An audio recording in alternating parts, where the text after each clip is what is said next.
My boy. Here you go again with that. Are you really I had running with that?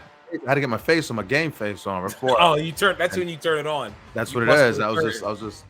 That's you busting through the curtain. Okay. That's it. That's it. I It's like feel you. in my head, the music is hitting. I've got it right. 1, 2, go. Well, technically the music does hit. It ain't the best music, but No. it's music. You know what I'm saying? You know what I'm Listen, saying? as long as it is not a ballad of some sort that we now have to wait for 2 minutes for the intro to play because everyone in the arena knows the song, so we're all just waiting for the chorus that all hit so you can walk out to the chorus. I'm good with it, actually. No, I'm fine. you don't like that? You don't like that at all?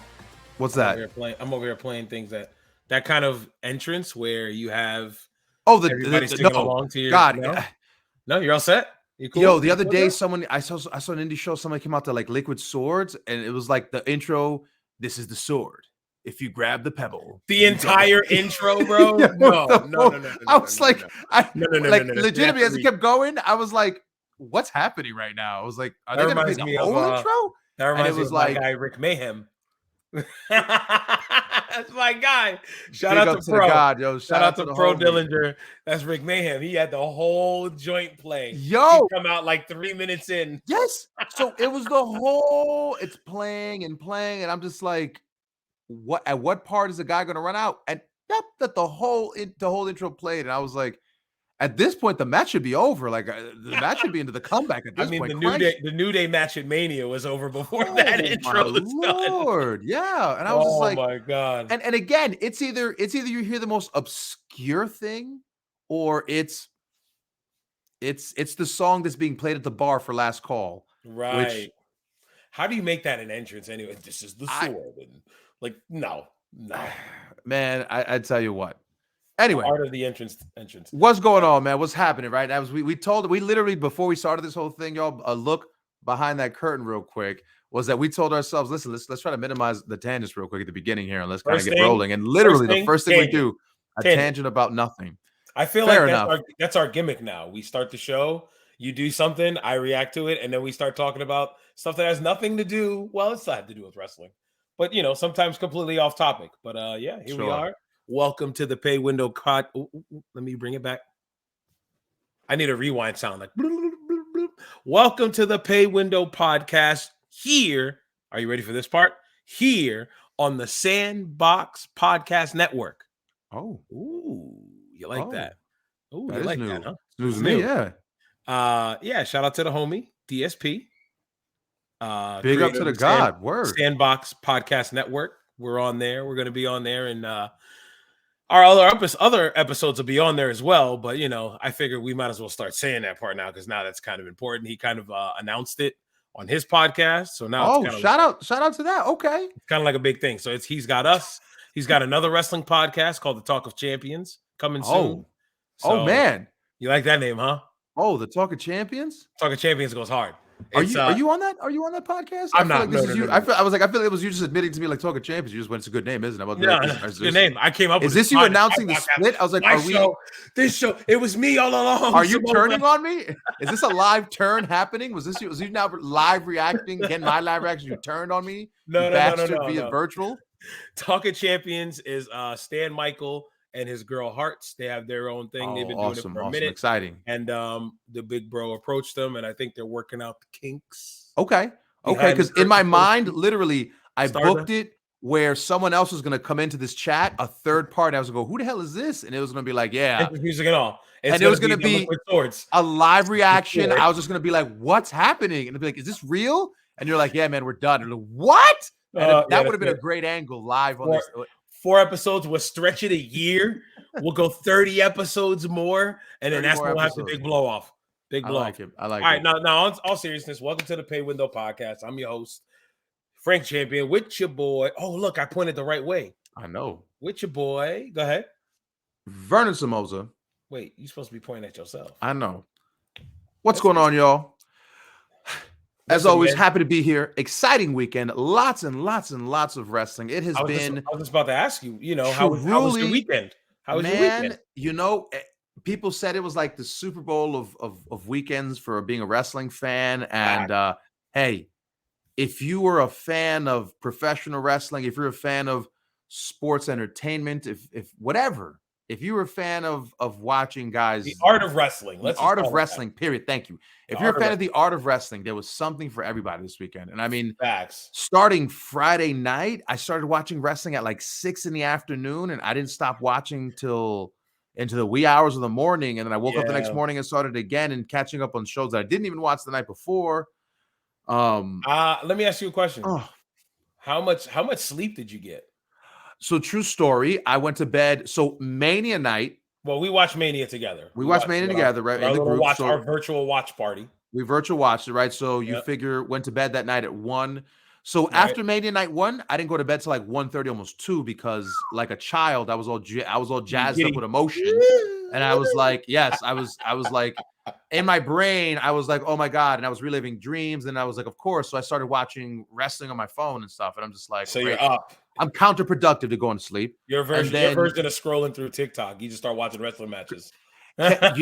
you know what? At some point, right? I'm like, as Tommy Dreamer likes to say, my crazy wrestling brain, my crazy wrestler brain, is that my mind goes to, man, I'm really tired.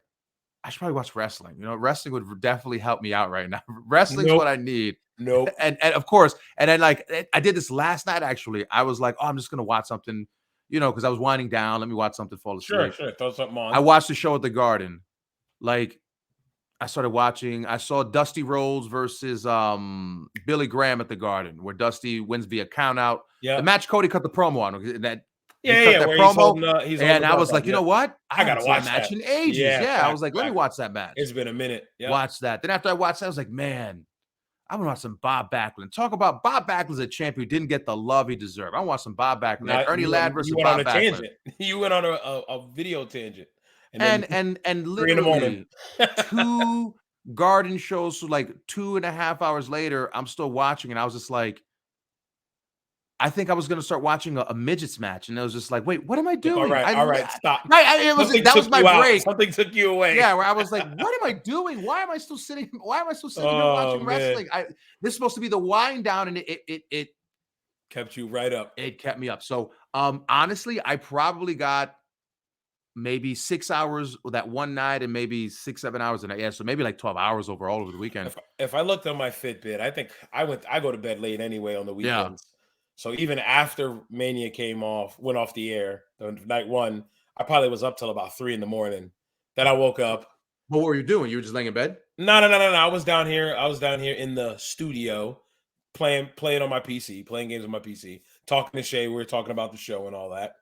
Shout out to Shay. Well, you were angry tweeting on you were angry. Yeah. I was fed bad. Fed batting on Reddit. Okay. Oh yeah, I was fed batting everything on Reddit. Making sure talking about my totally real girlfriend who looks just like Paige from before the leaks. You know, look at you. You shoot. Look at you. You shoot with that shoot fighter figure of yours. Got that shoot fighter shirt on. Got your fed bad T-shirt on. Shirt on. Look at that. Listen, the fact that Godfather's hat is green and doesn't pop up on the green screen is awesome.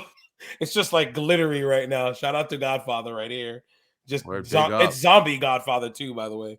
I don't even know if you can see that. It's all. Oh yeah, it makes sense. You saw Walking Fed. I'm just gonna hold it up over my face now. Oh man, big up. All right, so let's talk about it. I was gonna say, wait, listen, man. We're like 10 minutes in. Who's the central figure in your shirt right there? My man Triple H. That's what I was like. That's why I thought you did it, because I was like, that's a perfect segue. Perfect segue. I can't even point on screen to it. I know, my man. Triple H, brother. Listen, let's talk about it. Dude. Let's talk about it. So that's my guy. You know, that's always been my guy. I'm moving my mic here. That's always been my guy. Everybody loves, Shawn Michaels, Stone Cold. Everybody loves those guys, but for me, Triple H was my dude. So, and I can say I was never Triple H, solid worker. Yeah, Triple H was always the guy to get the guy over. True. Triple H was the best friend at the wedding, to the main event at the wedding, right? He was the best man.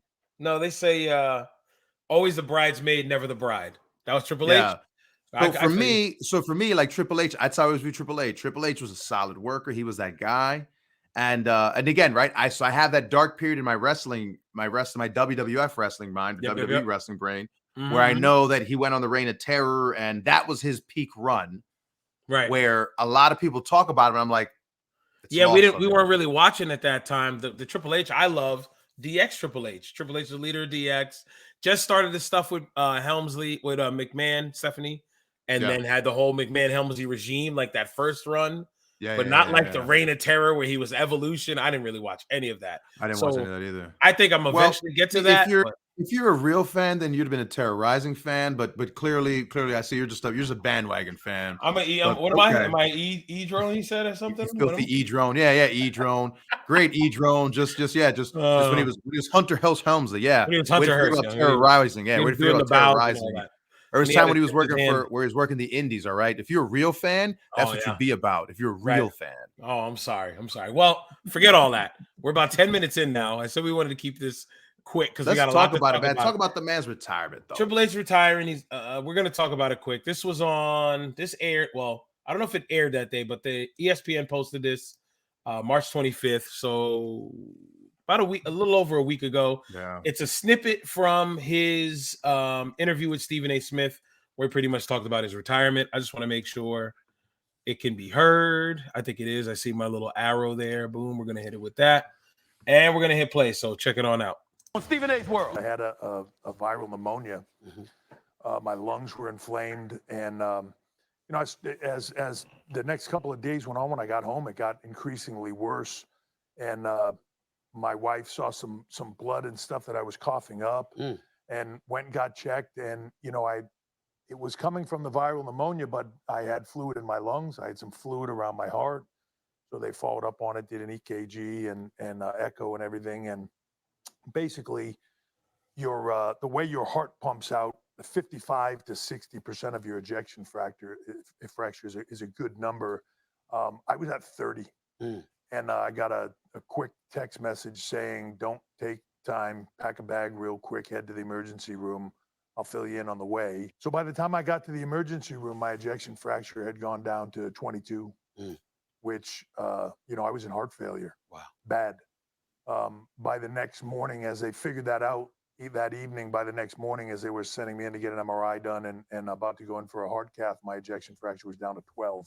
That's crazy. I was nosediving and sort of at the 1 yard line of, where you need to be and or where you don't want to be. Facts, right? For your family and your my God, that's wild, bro.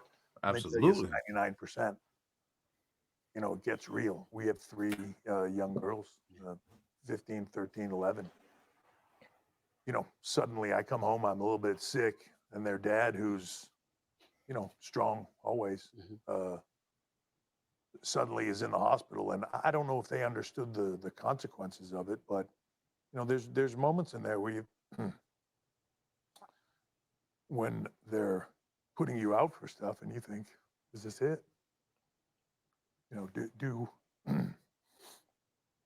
Do you wake up for this?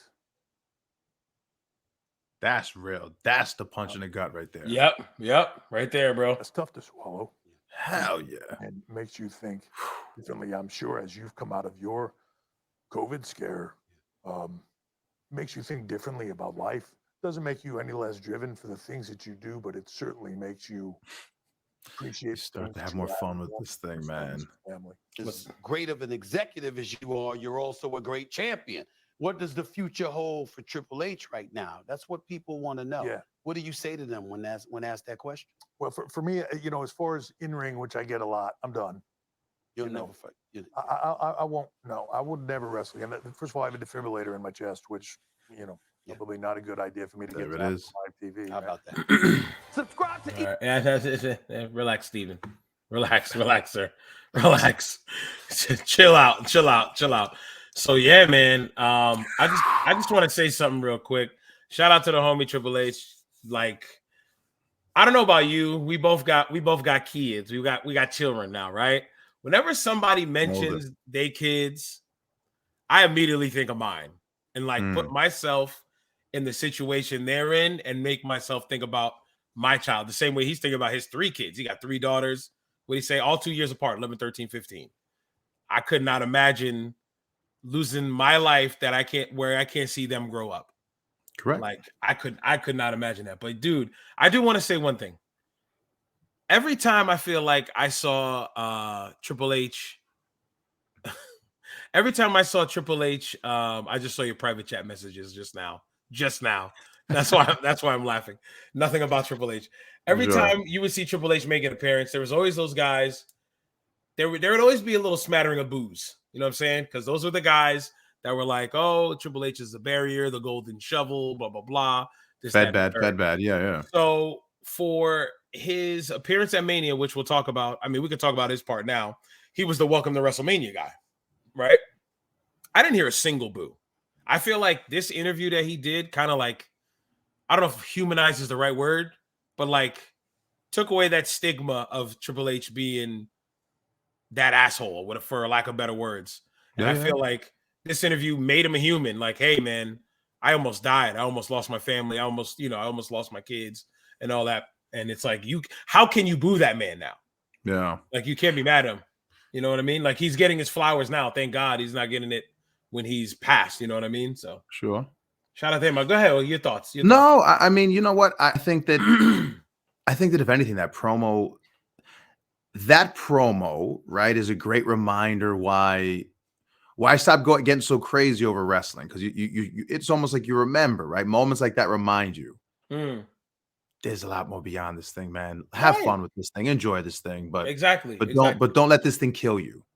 No, right? And again, right? It's like I tell you, like, right, like, again, watching Masawa matches, right? Like, yeah, you think like, like I told you last week, like, you think like, oh, I'm watching this guy kill himself. Literally, like, I'm literally watching this guy kill himself. Dynamite Kid. Yeah. Every time you watch Dynamite Kid jump off the top rope in a Tiger Mask match, right? He hits that insane He's slowly headbutt, breaking his neck. Yep. Yeah, it's crazy. He's ruining himself. Mm-hmm. Absolutely. So it's that yeah, man. You just start to realize that it's much more beyond this thing, right? And you can just start having some fun with it. You can just start enjoying it, and it doesn't have to be anymore be so mad about it. Be so mad. I call it an art form. People call it a sport. It's an art form. We are simulating fights. It's an art form, right? That's how I look at it. For an art form that's supposed to be fun and family friendly and good for all ages, I feel like it's how it's sold. That's how it's being sold, though. I mean, I think it's originally. All right, if you want to get it's a faux as a general saying, yes, as what wrestling was. Because again, you got to remember, wrestling has its roots in not in competition, carnival, and again, right, and again, the only reason we work fights is because you make more money when you work the fight versus it's a shoot. Right, you make a lot more money working the fight. Right, you just made sure you were a shooter when the guy came in and you had to shoot. Correct. But what I'm trying to say again, the whole idea of kids and all that. Sure, I mean, kids were there, whatever, but it was never the idea of it.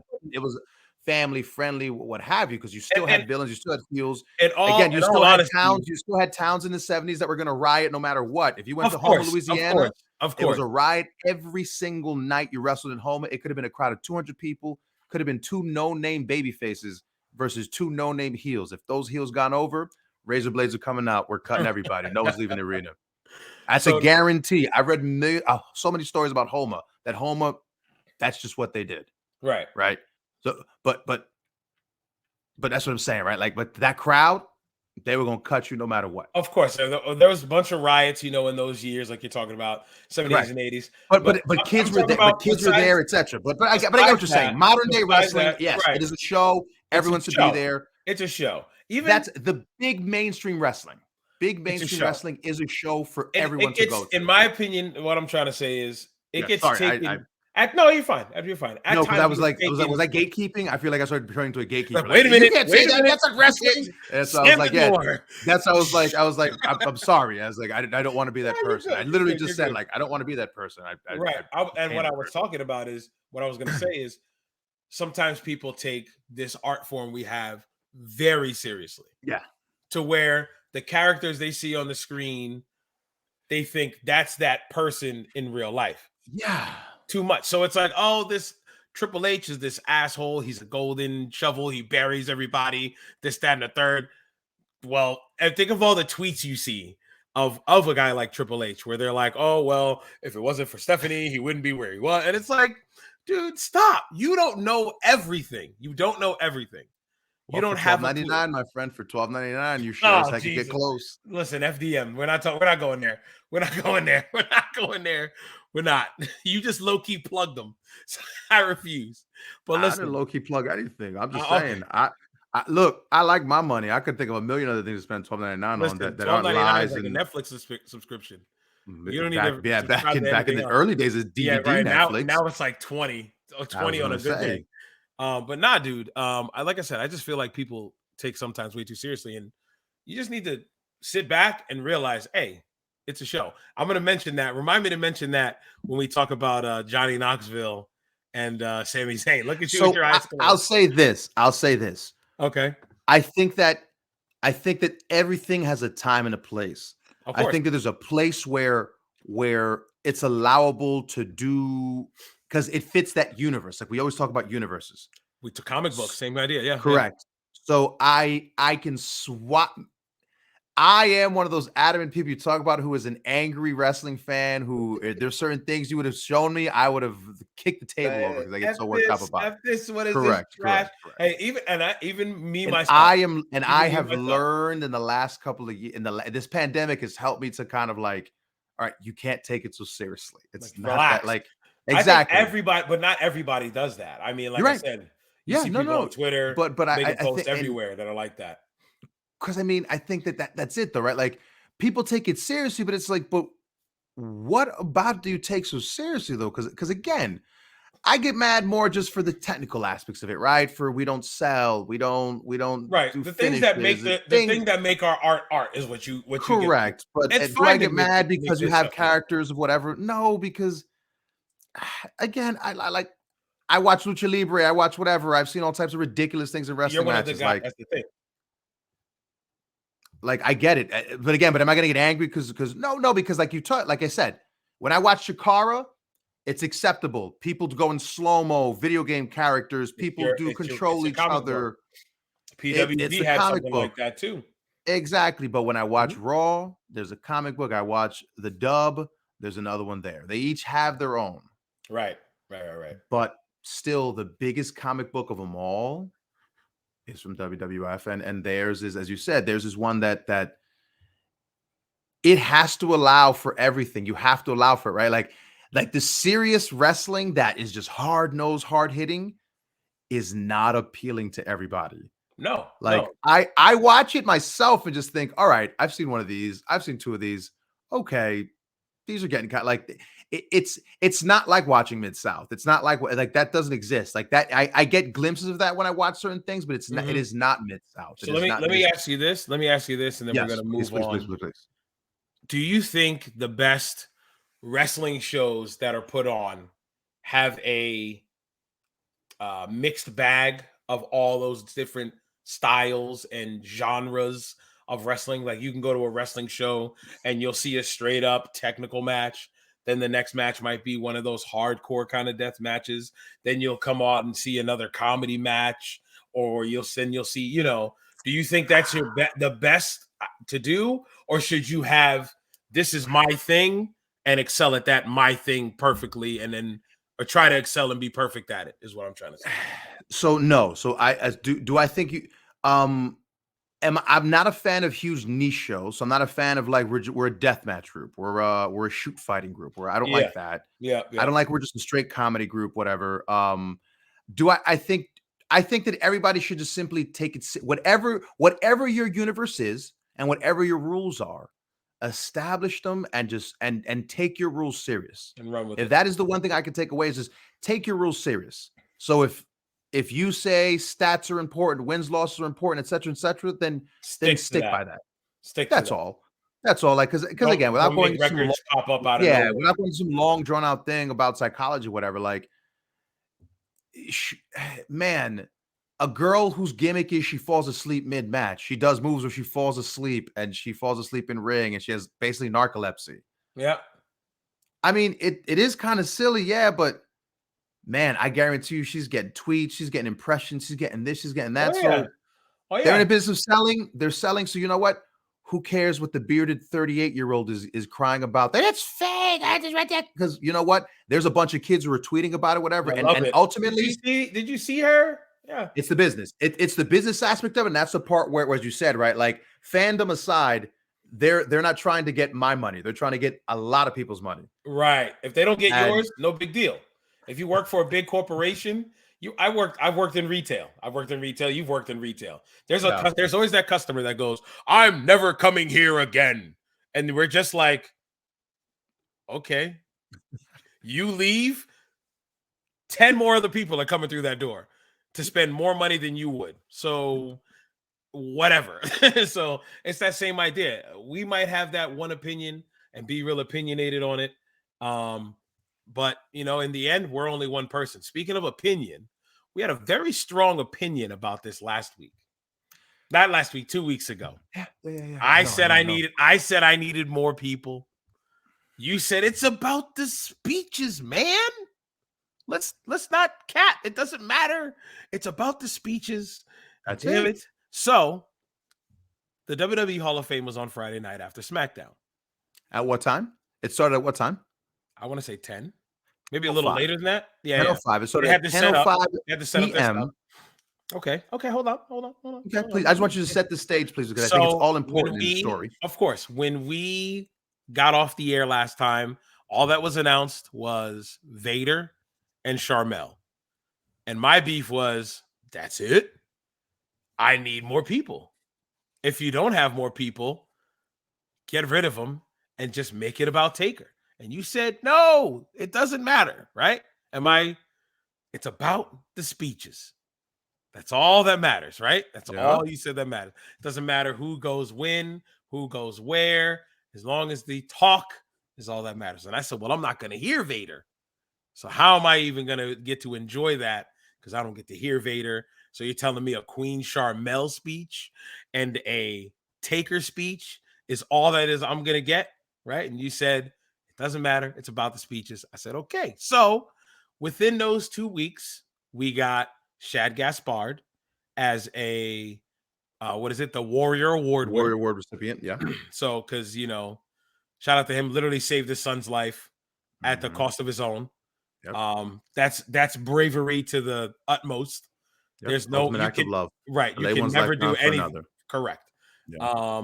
And then you had the Steiner brothers as inductees, and everybody speculated. The shocker of the world. Everybody Rick said and Scott Steiner, one of my favorite tag teams of all time. Right. I have their comp set on my computer that I keep just so every time I want to watch a match, to watch the Steiners go to Japan for the first time and just dropping people and being so strong, they could physically just throw you around and place you where you need to be. And it's just like, that's not a real move, but sure. If they do it, it is sure as hell a real move because ain't nobody gonna tell them no. Steiner this now.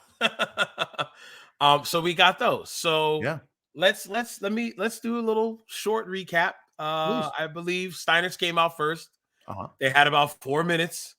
Wait, but one thing that's important to note is that, and I think that to set the stage is that the way the place was set up is you had an entrance when you got to come down the ramp one last time, right? If you caught that, right? Everybody got to have the music hidden. Technically, everybody got to have one final walk down the ramp to the ring side. Like I thought in a weird way, like that was kind of cool. And I really liked that when I thought about it. Like I'm gonna see if I can get a picture of it. Like you got to right, like because again, Taker got to take one final walk down. The Steiners got to take like when's the last time you thought the Steiners were going to take a walk down a WWF ramp? Right, we got to watch the Steiner brothers come out to music in the place. Right, it was amazing. I like the setup. The setup was nice.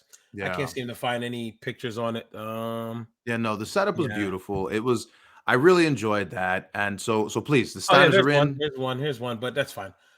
So yeah, it was cool because just to add to what you were saying about the entrance, they opened up a lot of things. So like guardrails were gone for the most part and stuff like that. And then they had up on the stage, the boys. Yeah, the steps. The steps that went up to the ring were cool because it wasn't just your traditional, ring steps, but the steps that went up to the ring was nice. But they cleaned up. I mean, they cleaned up the space very nicely. Yes. And the sitting area where all the wrestlers were, where the boys were, was great. It was nice. That was cool. Yeah, it was nice. Everybody dressed up. Everybody's dressed up. And some of them just worked like an hour ago, but worked. They really there was only like 2 or 3 matches on SmackDown. SmackDown was definitely there was a doop doop. Let's phone it in. Let's phone it in. Phone it in. But yeah, Steiner's talked for about 4 minutes. Scott talked for 3. I don't remember much of what Scott said. I loved it because He that did was some math. such Math, when and I was like, Scott oh no. told the Macho Man story with the cow and he hit Oh, the yes, yes, yes. punchline, and the whole room's just like, what? I laughed so hard because I You was like, laughed at the what? that That's is what you such because laughed at. that's such a like in his like right. That's such a wrestler thing. You tell the story that you're like, yo, it was a great road story, and you tell it, and everyone else hears it. You're just like, what's funny about this story? That's when you go, you had to be there. You had to be there. You had to be there, brother. You had to And be there. You had to exactly. be there. And it was a story that he told that it was you had to be there. And it's just like Scott had a Okay. live microphone at his Hall of Fame, and he told the speech, and it was great. I loved it. Rick buried him. Like, Rick took out his card. He's like, the hell with it. I like, well, he was supposed to only go for 4 minutes, and he took about 3 of it. I was like, oh wow. So they had 4 minutes. Then they had did Sharmell come out next? I don't have Yes. this written down. So Sharmell came out next. Sharmell came out next. Sharmell did what Sharmell And did. Booker gave the greatest. That's my new favorite. Outside of Terry Funk retiring for the first time, the Funk brothers retire in Japan. Remember? Forever. My new favorite one is, oh, hell, the Queen. Oh, hell, the Queen. Where Booker T was saying it, and he said it legit to the point where you're just like, is he broken? What's happening? Why does he keep yelling it? Like, where I was like, is this a loop or is he still doing it live? He was NPC right there. Yeah, and he just kept hitting it. He kept hitting it, and it was like nobody joined in on it. But by God, he loved his queen enough that he was like, I don't even care if I'm looking silly out here. I'm standing for my queen. I will say this. Queen Sharmell. Say her speech wasn't good. I will say Queen Sharmell looked nice that night. What? What? She wasn't an elegant speaker? Yo. I'll keep it 3,000. I did not pay much attention to her speech. Okay. I didn't. So you can go ahead and talk about it. You tell me how elegant. It was a heartfelt speech. I feel like it was like it's supposed to be like almost like motivational. I remember some like end line. Hers felt her. I mean, I think everyone in your Hall of Fame, you try to sprinkle in like, if I could give you a word of wisdom, if I could drop you a little nugget. I think that's just natural. That's why I like Scott's, because Scott's was legit. Scott like was just him talking. Yo, I'm just gonna tell you a BS story. Yeah, and it's done. Hey, thanks y'all for bringing us here tonight. It was a wrestler. He told a story like a wrestler. It was a wrestling story. That's why I loved his. Hers, it was heartfelt. It honestly was super prepared. That's what I'm saying. She was like prepared. She hit her time cues on point. She stuck to the time, brother. She saw the pencil. I guess I gotta take it home. Shout out to the baby. Shout out to my mom, to my family members, those who were here. Like that's why I thought it was good, because again, it was orally, it was a great speech. Right. Content wise, I never saw Queen Sharmell. So again, another person I have zero connection with. You didn't miss much from what I've seen, but as a speech, as a speech, and her being gracious and her being elegant and her being beautiful up there, it was rock. I thought she was gorgeous, and she handled herself very well, classy, and it made for a nice speech. Yeah. So I had no issues with it. I didn't think it was like, again, as someone who has no connection to her, I enjoyed it. And I thought I was like, good speech. Right. So from there, it was the Warrior Award, right? Yes. It's Shad Gaspard. They broke down. We're not missing anybody, because that was, oh no, they did Vader, I think, first. No? Was it Vader Shad Gaspard, or was it Shad Gaspard Vader? Regardless, doesn't matter. It doesn't really matter. No. Vader's family came out. Unfortunately, both of them couldn't be here to cut their speech because they're both passed away. Vader's family was his son and his wife. Son and his wife. What'd you think of that one? I can't remember it, to be honest. I couldn't remember. Again, another really heartfelt one. His son spoke from the heart. His son just said, hey, man, my daddy was the best that I could have asked for. He loved his run he had on Boy Meets World. He said a lot of, again, I liked his because it was a son who sincerely was just, my dad was the best dad in the whole wide world to me. Right. What more could you ask for? This is what I'm saying. That's what I'm telling you. It was a great speech because it was a son who came to talk about his dad, a wife who came to say she missed her husband. And hey, could we throw up the big V for him one last time? Sure. In and out. Done. Sure. Great speech. Loved it. Sure. What could you possibly have to say against it? I'm not saying anything. I didn't say anything, Vern. I just said sure. Okay. And Shad then the Gaspard Warrior, came Dana out. Warrior Award, They that was had the whole whatever. thing, and they did the little crime time joint with the son. JTG did it with Shad's son, and then I forgot his wife's name. Terrible journalist. Wow, what was her name? Well, she did the majority of the speech, right? Correct. Am I right? He did all of it. The little boy ain't saying nothing. He didn't say nothing. Yeah. Again, bigging up her husband. Then Dana Warrior came out, cut some rambling on things she said. I'm gonna say one thing. I did hear on Busted Open. I was listening to it. They were saying they should change the name of the award to the Shad Gaspard Warrior Award. That's what they were saying, and I was just like, that sounds like a stretch. Yeah, too clunky. Like maybe either you make it the Shad Gaspard Award or the Warrior Award, but don't make it the Shad Gaspard Warrior Memorial Highway Building Fund Memorial Award. Yeah, too much. No. Adopt the Highway Award. No, thank you. And then the main event, the man of the hour, literally, because he went about an hour, came out looking like a televangelist. I remember I was on the horn with Shay. I was talking. How are you going to bury the lead? What do you mean? How could you bury the lead? How am I burying it? He came out looking like a televangelist. Okay. Give me a second. That's it? And that's it? Give me a second. I didn't get there yet. Hold on. Okay, sure. So I was on Xbox Live with Shay. Shay's like, you think he's going to come out in his gimmick? I'm like, no. I think he's going to come out in a suit, more than likely. And he's going to talk in his... And I was like, how many people came out in their gear?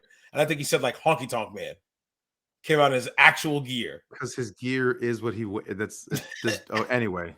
If it wasn't that, it would have been one of these T-shirts and some Zubas. So, and nobody wants to see that. Nobody wants to see that. So, Taker looked great. That's what I was going to say. He came out, like I said, looking like a televangelist, but he looked great. He had the braid, right? He had the two braids coming together for his hair. Yeah, that's all. Again, nice how are you burying this lead? What do you mean I'm burying it? What am I burying? Tell me what I'm burying. Vincent Kennedy McMahon inducted him. How have you not said that or mentioned it or just glossed over like, oh yeah, Vince came out, he thanked him, he told the story. Anyway, I wasn't Taker. I wasn't going. I was getting there. Are you going in reverse? I was going to mention how when Taker went in and hugged Vince, how he said that he loved him. But you don't set that up by saying Vince introduced him. You bury the lead by not saying Vincent Kennedy McMahon, the man who has said, no one thank me, treat me like I don't exist, don't ever do this and that and the third, etc. Finally came out and was in front of us, the world, and he spoke to us, told stories. We got to hear Vince speak. Ladies and gentlemen, we're going to let Vernon Somoza do the rest of this portion. So, Vernon Somoza, go ahead. I'm going to mute the mic. I'm going to mute myself here. You are ridiculous. Oh, my goodness. Go ahead. Continue. Since I buried the lead, it's all on you, sir. That's it. Let me set it up for you.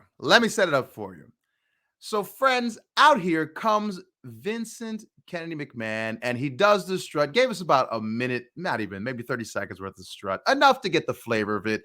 But then he came out, and his voice isn't the same as it once used to be. But Vinny gave us the best he could, and he told some stories.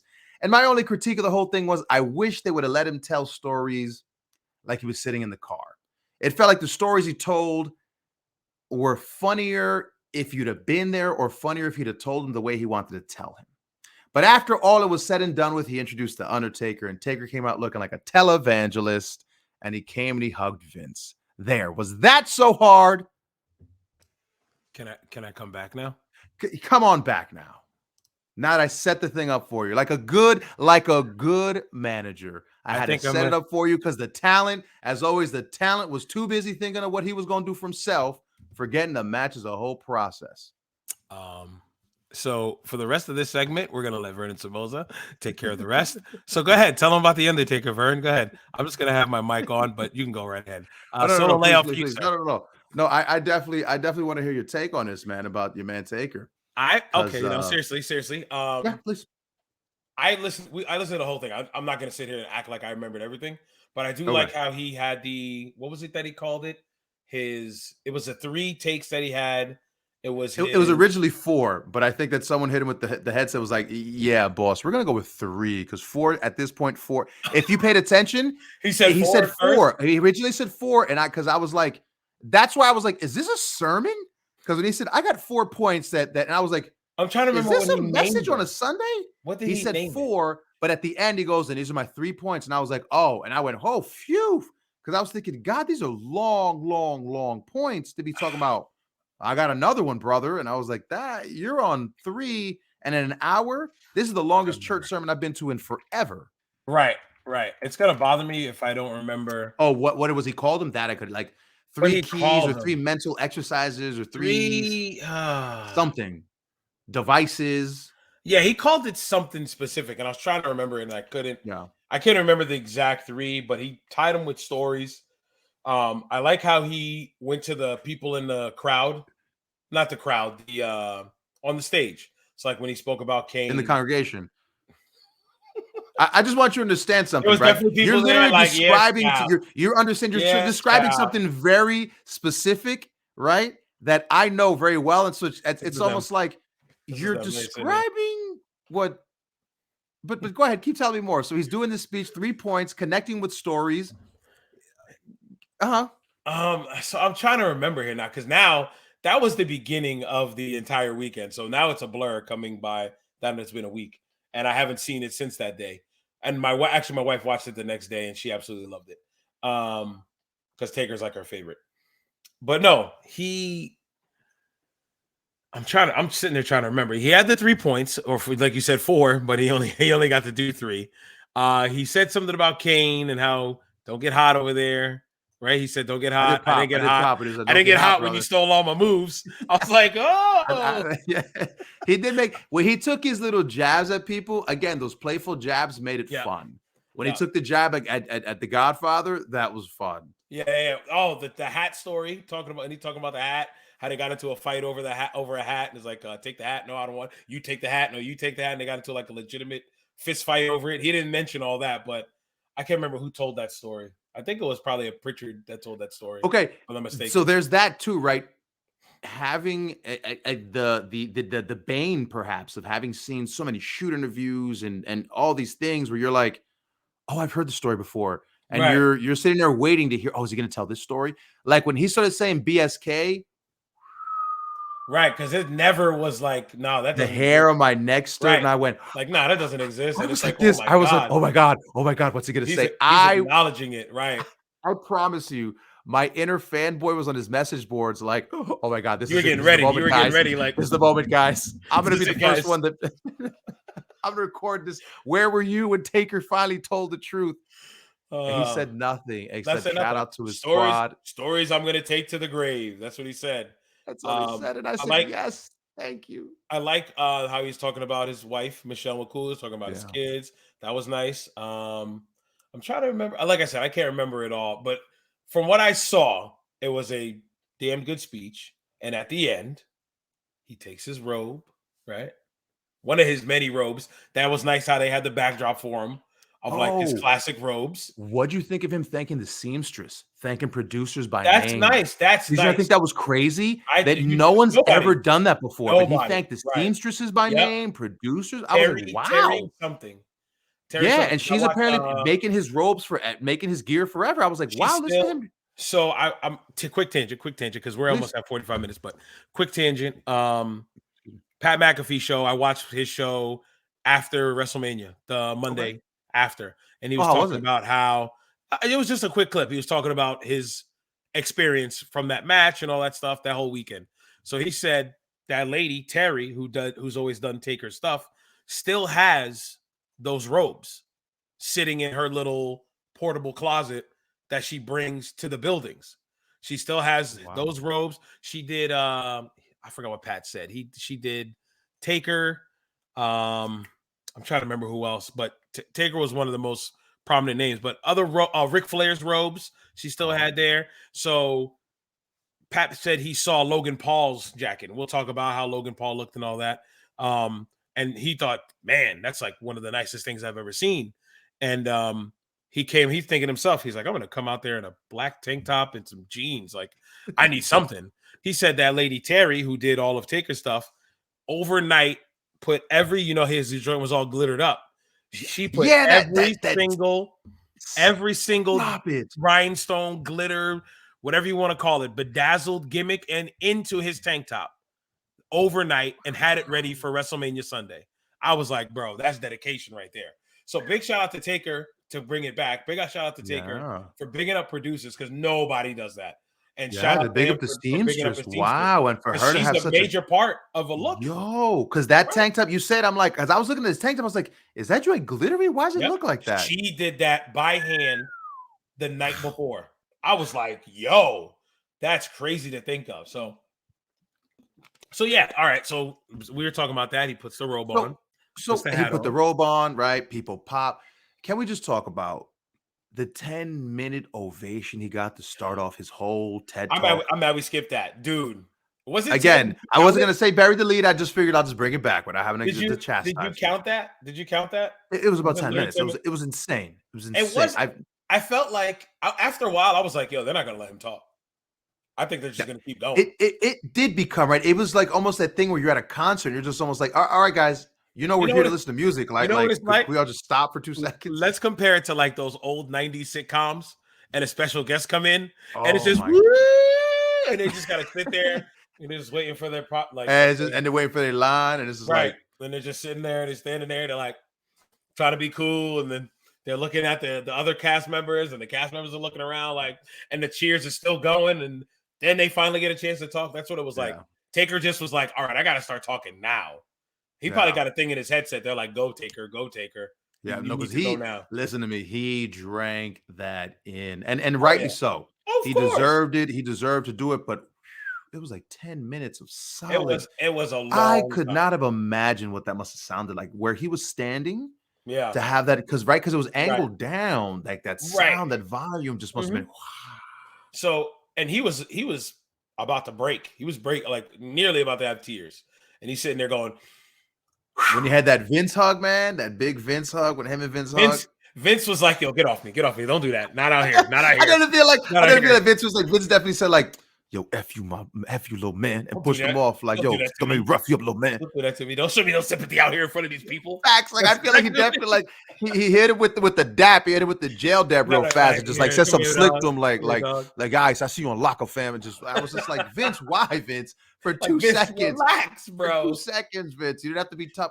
But you know what though? The first lesson, perception is reality, right? That's the first lesson he shared. That was the lesson. Reality. Right. Come on, man. Don't make me have to start sitting here recalling things. Bro, listen, if you remember all 3 of them, please, because I can't right now. And they were good. It's not like I can't remember it because they weren't good. But all of the wrestling and all the stuff we saw, that like kicked off the weekend. It's like, damn, I can't remember that right now. But but his perception is reality was that one. The toes you step on now are connected to the butts you're gonna kiss on the way back down. That's what his dad told him. He's like, that's what his dad told him. You pay. What's he say? What was the line? You pay your taxes. Pay your taxes. Good. He's saying you're living within your means. Within your means, right? And then he gave him that line. I'm like, bro, like, bam, that's a hard hitter. Like, he must have been good friends with Ricky Morton, because that's what Ricky Morton used to say. Ricky Morton's been saying that forever. Really? Okay. Ricky Morton. Ricky Morton. I'm trying to remember the third one. I think it was tied to what Triple H said to him. You know that thing where Triple H was saying, I don't know if you ever heard of it, but Triple H told him, because he was nervous about one of his matches going into Mania. I think it was against Roman. And Triple H looked at him like, yo, you're the effing Undertaker. Like, do you know who you are? You're the effing Undertaker. There's no need for you to be nervous. People get nervous to be around you. There's no need for you to be nervous right now. Go out there and own it. You know what I'm saying? And it's like, I mean, Triple H speaking 100% facts. It's weird to think that Taker felt some type of way. He felt kind of nervous where he was even afraid of what was going to happen out there. To think that, it's crazy. Because, I mean, we were doing wrestling for a minute. You get those little butterflies when your music hits and you time to turn your character on. that goes away after like Yeah. a few years in. So to think Taker, who's like a 30-year vet, maybe 25 years by then, going to work Roman, and he was doubting himself. It's Yeah. like, bro, it's weird to even think. Absolutely messes with you. Right. Go So ahead. here they are. Yeah. Okay. The Cool. 3 lessons are: perception is reality. Yeah. Respect and loyalty go a long way. That's Yep, the toes. And the last one, never be content. Never be content. Now, what did he tie that with? I'm trying to remember. You know, if I got to be honest with you, I'm trying to remember, but I can't. Again, the speech was long, but it was good. It was good as a kind of, again, yeah, he had the attention. He had my attention. I mean, look, if he'd have passed the plate, I'd have put $1 in. All right, we're gonna pass that offer plate around. You know, I'd have been like, go ahead now, because I promise you. Sure listen, you could tell he went to church. And like I said, I didn't know he was religious until he said the guy went, "I love you, we love you, I love you," and he went, "All right, come on now, I love you too, woo, I love you, Taker."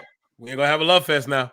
We ain't gonna have a love fest. That is straight Southern preacher. Southern preacher say, "All right now, y'all." The Baptist. We're gonna have a love fest now here, y'all. We're gonna keep us going now.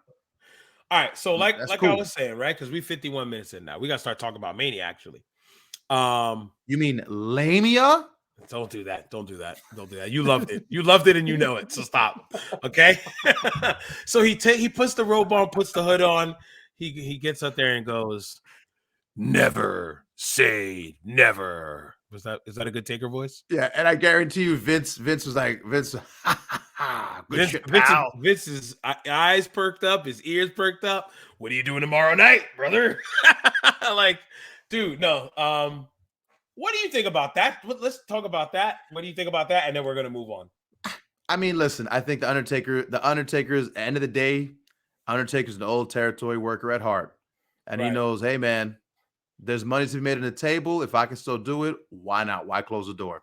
Right. Hey, Terrell Owens is coming back to football. No, he's not. I did not see that today. No, he's not. What? In the new that he's gonna team up with Johnny Football, that fan controlled football league, that 7-on-7 fan controlled football league. Terrell Owens said he's gonna do that, and his hopes is that from there he'll catapult back in the NFL. Bro, I'm serious. Everybody. There's no such age at this point has become a number, man. It doesn't matter now. I mean, Tom Brady's still throwing the ball at 44 years old. All I'm saying is, look. Listen, I've watched fan control football.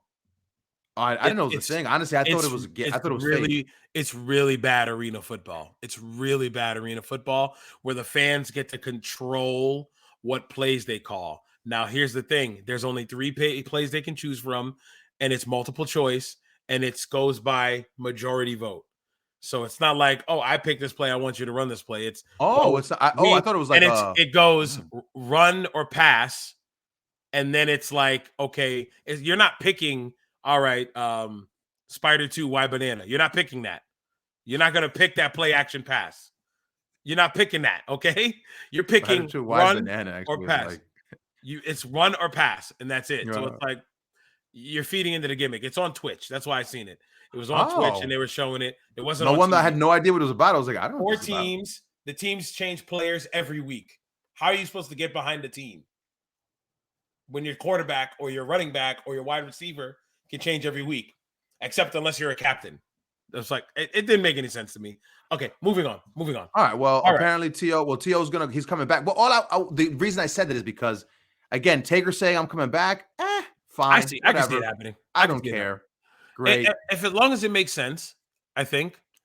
As long as it makes sense, they're going to do it. So if they need somebody for Taker to work. You know, look, let me not even roll my eyes. Let me not even roll my eyes and pretend, because when Austin's music hit, my God, I was giddy with family. So let me not even pretend. Let me not pretend. All right. So let's think about it. We saw what happened with Edge. Edge has got this dark side gimmick. Maybe they go somewhere like that. They take Edge and Taker, and it's Edge versus Taker in Saudi Arabia. Who knows? Because Saudi Arabia money return match.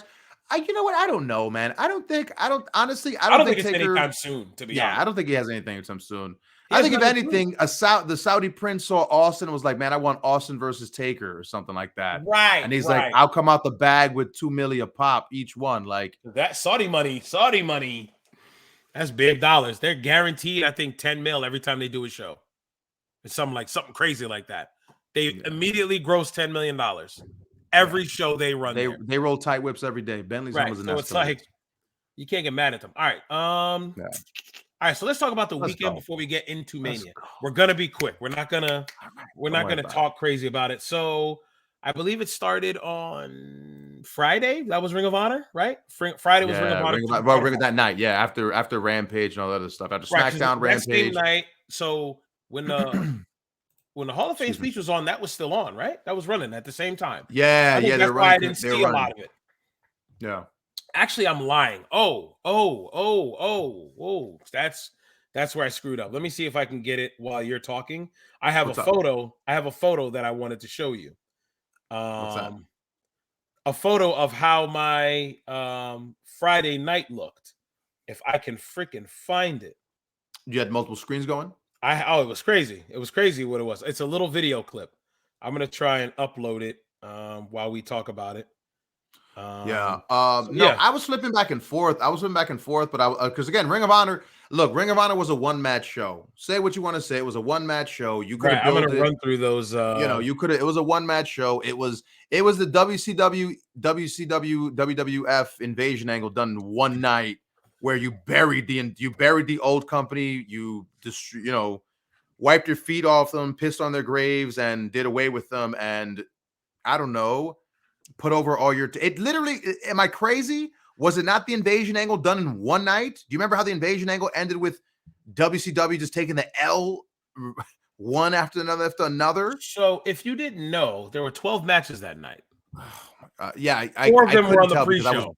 I was falling asleep on those pre-show matches. They're horrible. 4 of them were on the pre-show. The only one that I cared about was Dalton Castle, because I love Dalton Castle, and he has his baby chicks now.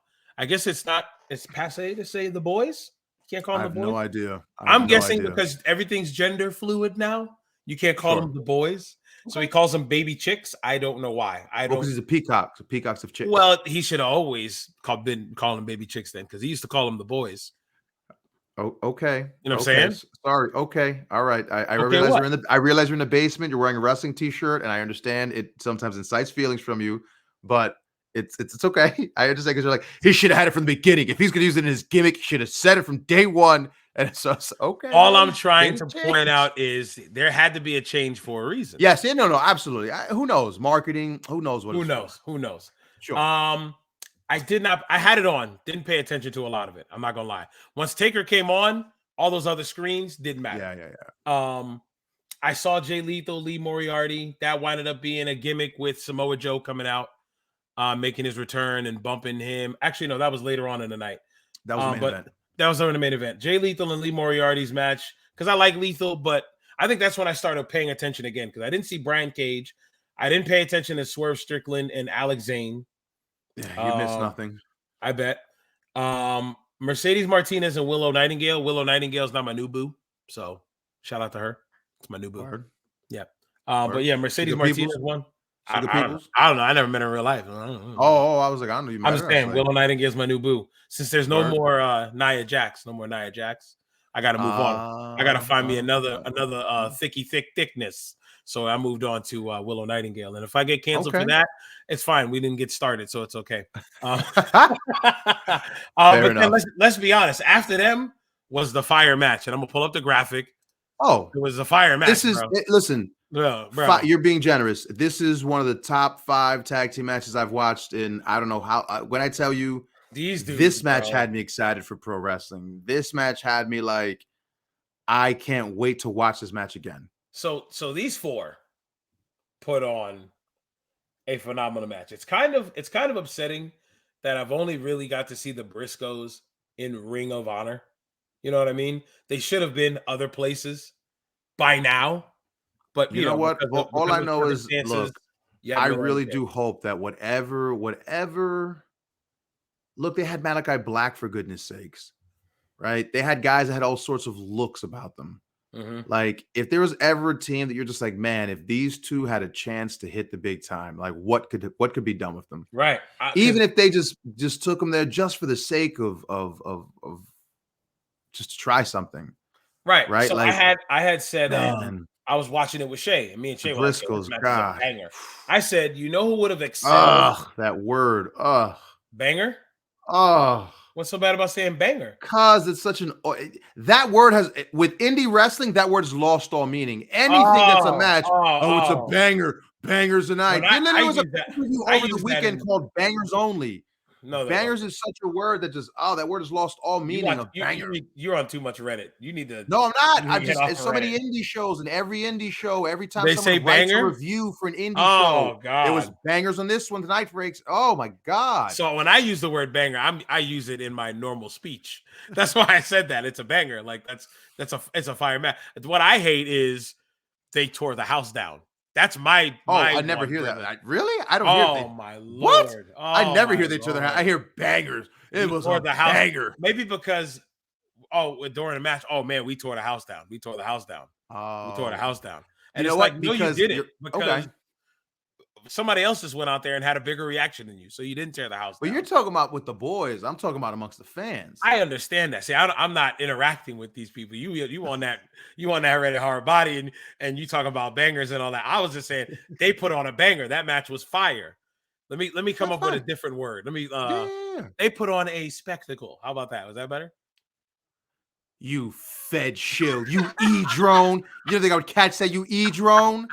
It was stupendous. You fed shill. No. They had a dope match. Their match was Yeah. everything top to bottom of that match was good. I believe a Look, couple of them bled, right? look. No, 3 of them All bled. 4, it was a double juice job, daddy. Everybody got color. I thought Jay didn't bleed. What? Both Briscoes got color. Okay. Am I bugging? Yeah, I no, thought it was a only double 3 juice of them job. got color. Everybody got color. Maybe by the time I noticed, one of them was all dried up then. No. Maybe that's what it was. It wasn't major blood, but they got blood. Yeah, Good enough. they were all bleeding. The big spot that me and Shay appreciated, they did all these spots on the outside, and then towards the end of it, they had the officials start coming out to check on them. And I was like, that's a different way of getting to Yo, a it made it spot. seem mad real. The double down, Right. where instead of just Right. having guys lay there and put the count on them, it was like, yo, get the doctors out there. I think The these guys are doctors messed out. up. These guys Like, are killing each other. So yeah, I saw that. I was like, it had all the, that was modern day Mid-South wrestling. That was right. Cowboy Bill Watts would have said, all right, boys, because yo, they didn't make None of the that over business the look top rope stuff, phony. but I love everything else. They didn't make the business look phony. They didn't make the business look fake. It was a fight. Was hard hitting. Mm-hmm. It was, and look, it was fast paced, and but it wasn't overwhelmingly It didn't fast. feel spotty. It didn't feel spotty.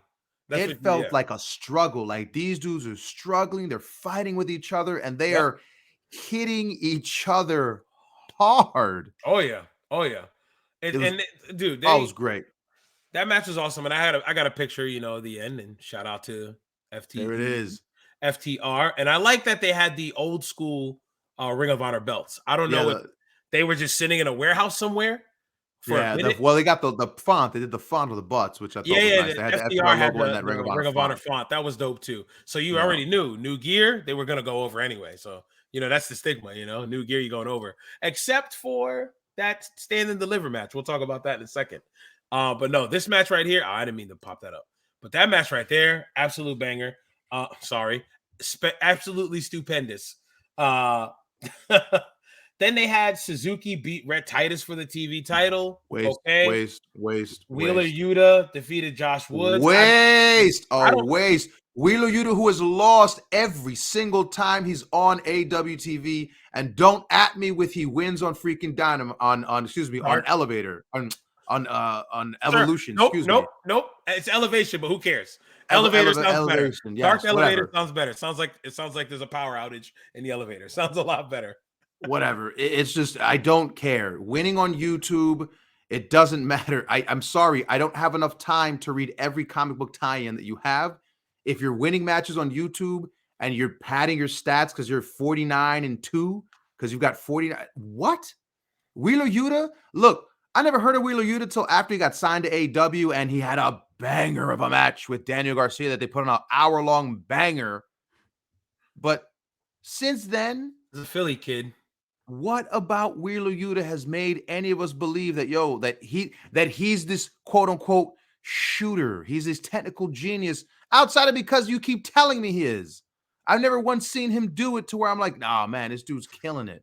From Philly, Like, trained by Gulak and Quackenbush and Hot Cross sure, Tracy Williams. Been doing it for 7 years. Started at 18. So bro. he's But all I'm young. saying is He's like, young. but on right, perception is reality. On television, all I see is homie hang out with the best friends, and he eats the pin every single time. Yeah, I'm not behind this Wheeler Yuta character. If Yeah, that's so what it's I don't supposed to get be. why Wheeler Yuta got to come in and he beat a shoot MMA fighter. Yeah, Josh Woods beat Jonathan Gresham for the pure title. I actually watched that match. That's when I realized Jonathan Gresham looks like a Ninja Turtle because he's swollen. He's swollen. Have you not? What? What?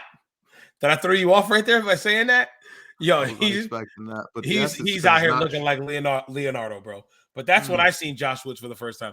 I pure title, whatever. Not for Whatever. you. Not It's my a thing. niche Not my- title.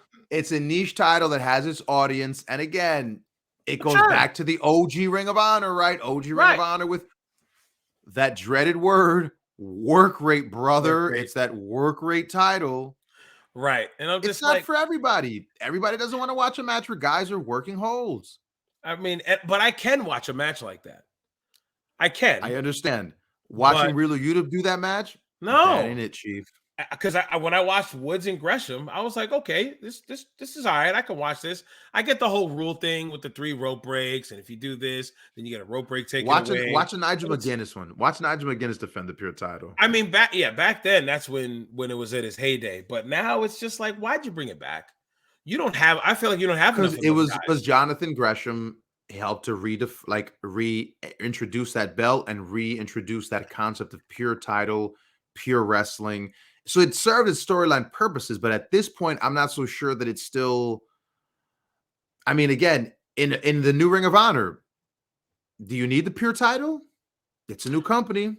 So I will say this before we go on to that main event. If this is the new Ring of Honor, it just felt like another AEW show. Presentation. It felt like a lesser AEW show. Right. It felt like watching Jacked or Metal from the WWE. So it was still a WWE show, but they don't put crazy effort into it. They stick a ring out there. It's in front of a live crowd. Usually that back then it was in front of, the pre-show crowd, but that's really it. I felt like this. I was watching it and I was talking to Shay. I'm like, bro, this is an AEW show. The way they did presentations, the way the cards looked, I'm like, this is AEW. This is AEW. But Jonathan Gresham. Hey man, 10,000 person arena. They sold 1,600 seats. What are you gonna do? There was so many empty seats in that place. That's the thing that I thought was just crappy. What? 10K seats? Curtis and you only sold Center. 1,600? Hey, what you think about them saying Tony Khan sold 20K pay-per-view buys? He think 20,000 people bought that pay-per-view? They did 20K numbers. He said 20K. Early numbers is 20K. Sold. That's cap. Okay, when did he get that news? Today? Can I tell you who reported it? It's only been reported. Are you gonna piss me off? Are we gonna end this right now? I'm about to hit end broadcast. Wrestling Observer News reports that I'm about to mute you. That Tony that Ring of Honor reports 20,000 buy rate, 20,000 buys. Bro, 77,899 is the gimmick attendance number for this year. But 20,000 pay-per-view buys is accurate. Come on, bro. 77,899 gimmick number. It's always a gimmick. Within seconds of them announcing it. Gimmick number. It's a work. It's the gimmick number. I know it's the work. Tony Khan told me it's 20,000 people bought that pay-per-view. But can I tell you, that's the news out there. He was the first to report it. It's been parroted ever since. When did he break that news? Because you don't find out yesterday. buys that quickly. I sent it as I overwhelm you guys in the group chat every day. It's somewhere in the group chat. I sent it to you guys yesterday. I'm pretty sure it was yesterday that Tony Khan and that Dave reports that Tony 20K. It's gonna be real number 15, 14,000, 10,000. Who knows? But I'm like 20K at $30. It was $30, right? It was $30 pay-per-view. I don't know how much pay. Sure. It was 20. It was I paid for 30. it. Yeah, it was $30. It was $30. It was 30. Sure. It was $30. It was either 39 or 29 or 39. That's the case at $600,000. $600,000. So whoever you did the pay-per-view with had to get their cut. Was it Fight TV? Yeah. Fight TV is going to take a percentage. Let's say they take cash. So you made $300,000. Got to pay the boys. Okay. Got to pay the guys that you had bring out there, your AEW You star. got to pay for that arena, that Gotta pay for 10,000 the seat arena. arena. You only sold 1,000 seats to. So, I mean, that all depends. I'm sure all the front row was 1,600. sold out. 1,600. So, okay. All right. I mean, you probably lost your shirt on that one, Tony Khan, but props to you. You put on a show that wasn't supposed to happen again anyway. And let's see what you do with the rest of. All I'm saying is, if that's the show, they can keep it. He can be glad to not put it back on TV. The best part, and we didn't even talk about it, was the whole angle with the Bucks coming out and all that stuff. Just to set up. Was that the best though? We just saw them do that on Dynamite the exact week. We just saw the Undisputed Era literally do the same exact story. I'm talking about as compared to the rest of this card. There was only two things. There was only two things that mattered. I'm sorry. Yeah, that angle, and then at the end when Gresham and Bandito worked, and Lethal came out, and that. How do you feel about Bandito? Well, let's talk about Chavo. Let's talk about Chavo first. How we talked about Chavo, I think episode 1, we was like Chavo was all set. Tony Khan ghosted. They ghosted him. Shout out to the God. All you had to do was call me, and I feel heartbroken. And he felt all like I'm saying is like a sour ex. That's what he sounded like. Yeah, you know what he looked like yesterday after that pay-per-view? He looked like Shorty who got picked up, was told, "Yeah, mom will do you right," and got dropped off at the White Castle and drove off. Because he managed, like, he cut that promo. Tony Khan, I'm not beholden to nobody, not WWE, no one. I'm here for you, Bandito. I'm here for you. We're gonna go. And then in the match, Bandito kicked you out and said, "Get out of here. I don't want you here because you're costing me the match." So you got fired by your guy within hours of getting this quote-unquote new job. So why in the world would you even run with that? So Tony Khan, was like, "Hey, man, I'll give you a job if you stop saying mean things about me," which is what I assume happened. Here's a big check. Okay. Yeah. So, yeah. You said what I think about. I think Bandito is a decent worker. That's how I look at him. I don't know much about Bandito. I've seen a bunch of his matches. PWG, when he was working PWG matches, I was entertained. I don't go out of my way to watch Bandito matches. I don't go, man, I gotta watch a Bandito match. I'm not gonna lie, it was background noise for some of that match. It's his dance partner there, Gresham. I'm not big on Gresham. He's not bad. Taste. He's an acquired taste, yeah. But he's I don't know, just his look alone. He's small, but he's thick, though. He's so thick. So when I first met him, I seen him at a show. Jordan Grace. It's the first time I seen Jordan Grace, who's his wife or girl, whatever. And I saw him, and I was like, "Who is this little dude?" Like, I had no idea who it was. But I already had seen him in Chikara when he was a part of the Portal. I had seen him elsewhere. I can't remember where else, but elsewhere. But when I saw him, I was like, "Who is that guy?" And Shay's looking at me. He's like, "I think that's Jonathan Gresham." And he was just standing in the back, arms crossed, watching his girl on the monitor. And I was just like, "Oh, okay, whatever." Paid no mind to it. After a while, we're like, "Oh, yeah, that is Jonathan Gresham. That's Jonathan Gresham." Went up, said hello, whatever, respectfully and all that. But as a wrestler, I just can't. It's not for you. But again, he has an audience, and there's a Jonathan Gresham. There's a huge crowd for that shooter character that he's kind of doing, right? This aggressive shooter thing. Sure, it's not for me. I feel like he's a few more pounds away from looking like those dudes that inject their biceps with like saline and whatnot. You know who I'm talking about. You know those guys that are like Phil that have like the big fake muscles. He's so swollen. Who can't open up an envelope because they're too weak to open up a sealed envelope, but they got arms that are the size of thighs. Right. And they're like to here. And it's like, okay, bro. I don't know.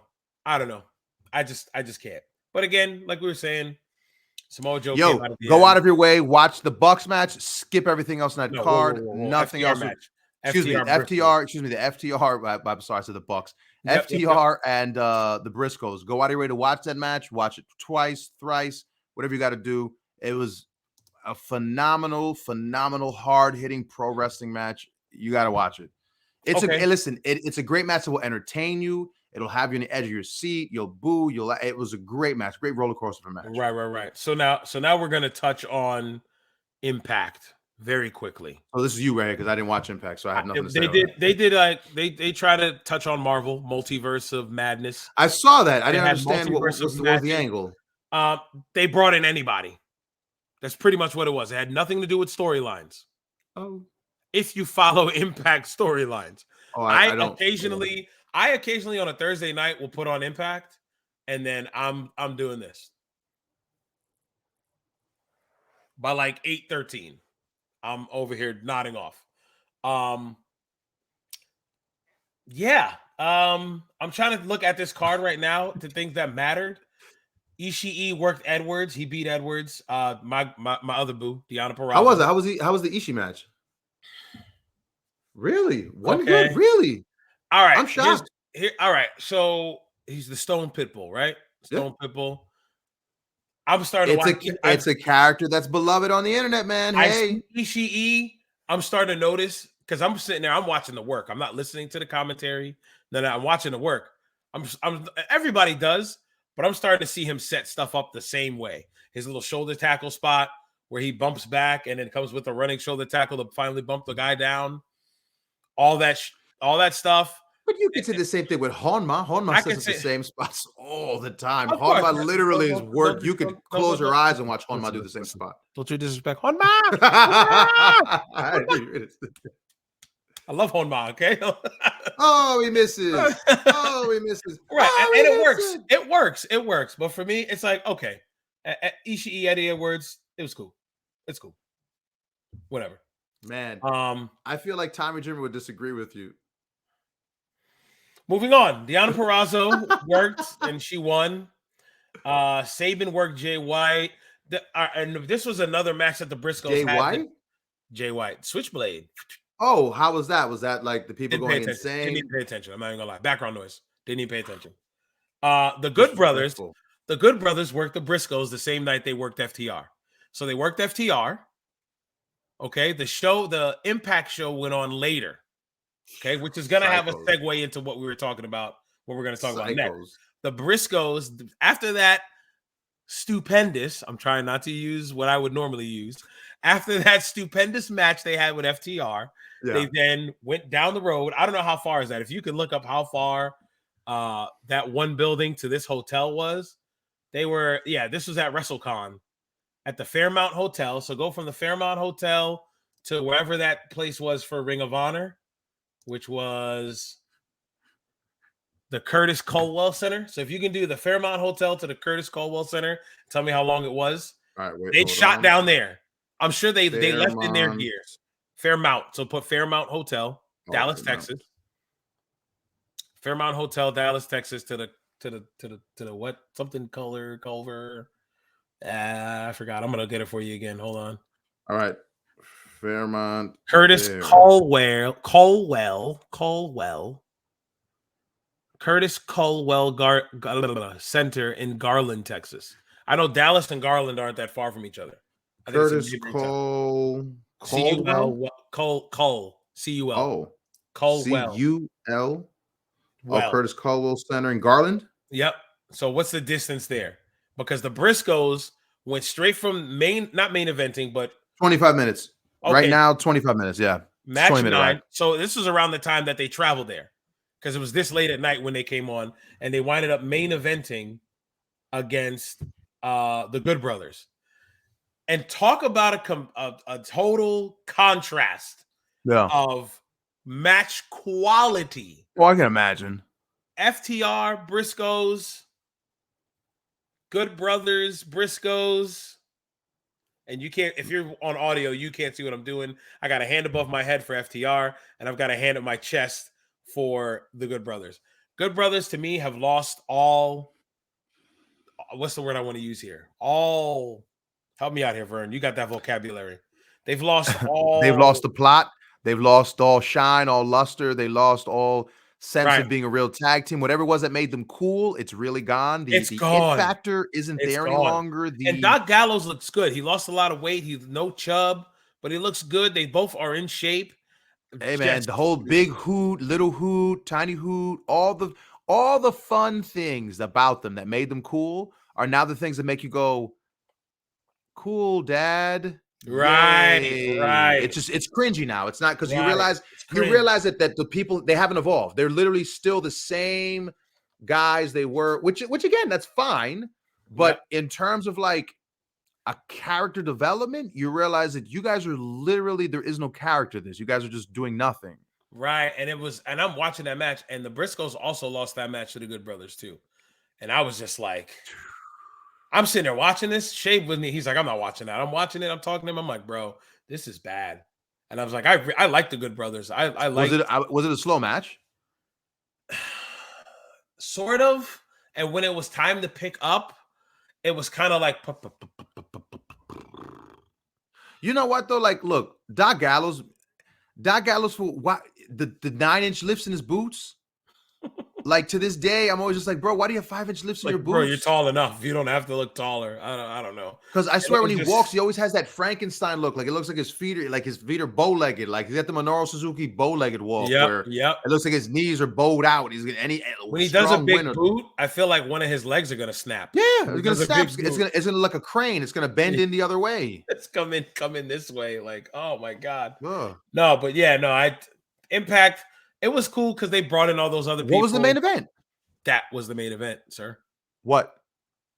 Briscoes and the Good Brothers was the main event. That was the last match that they put on. It was like around this time on Friday night. How long did it go?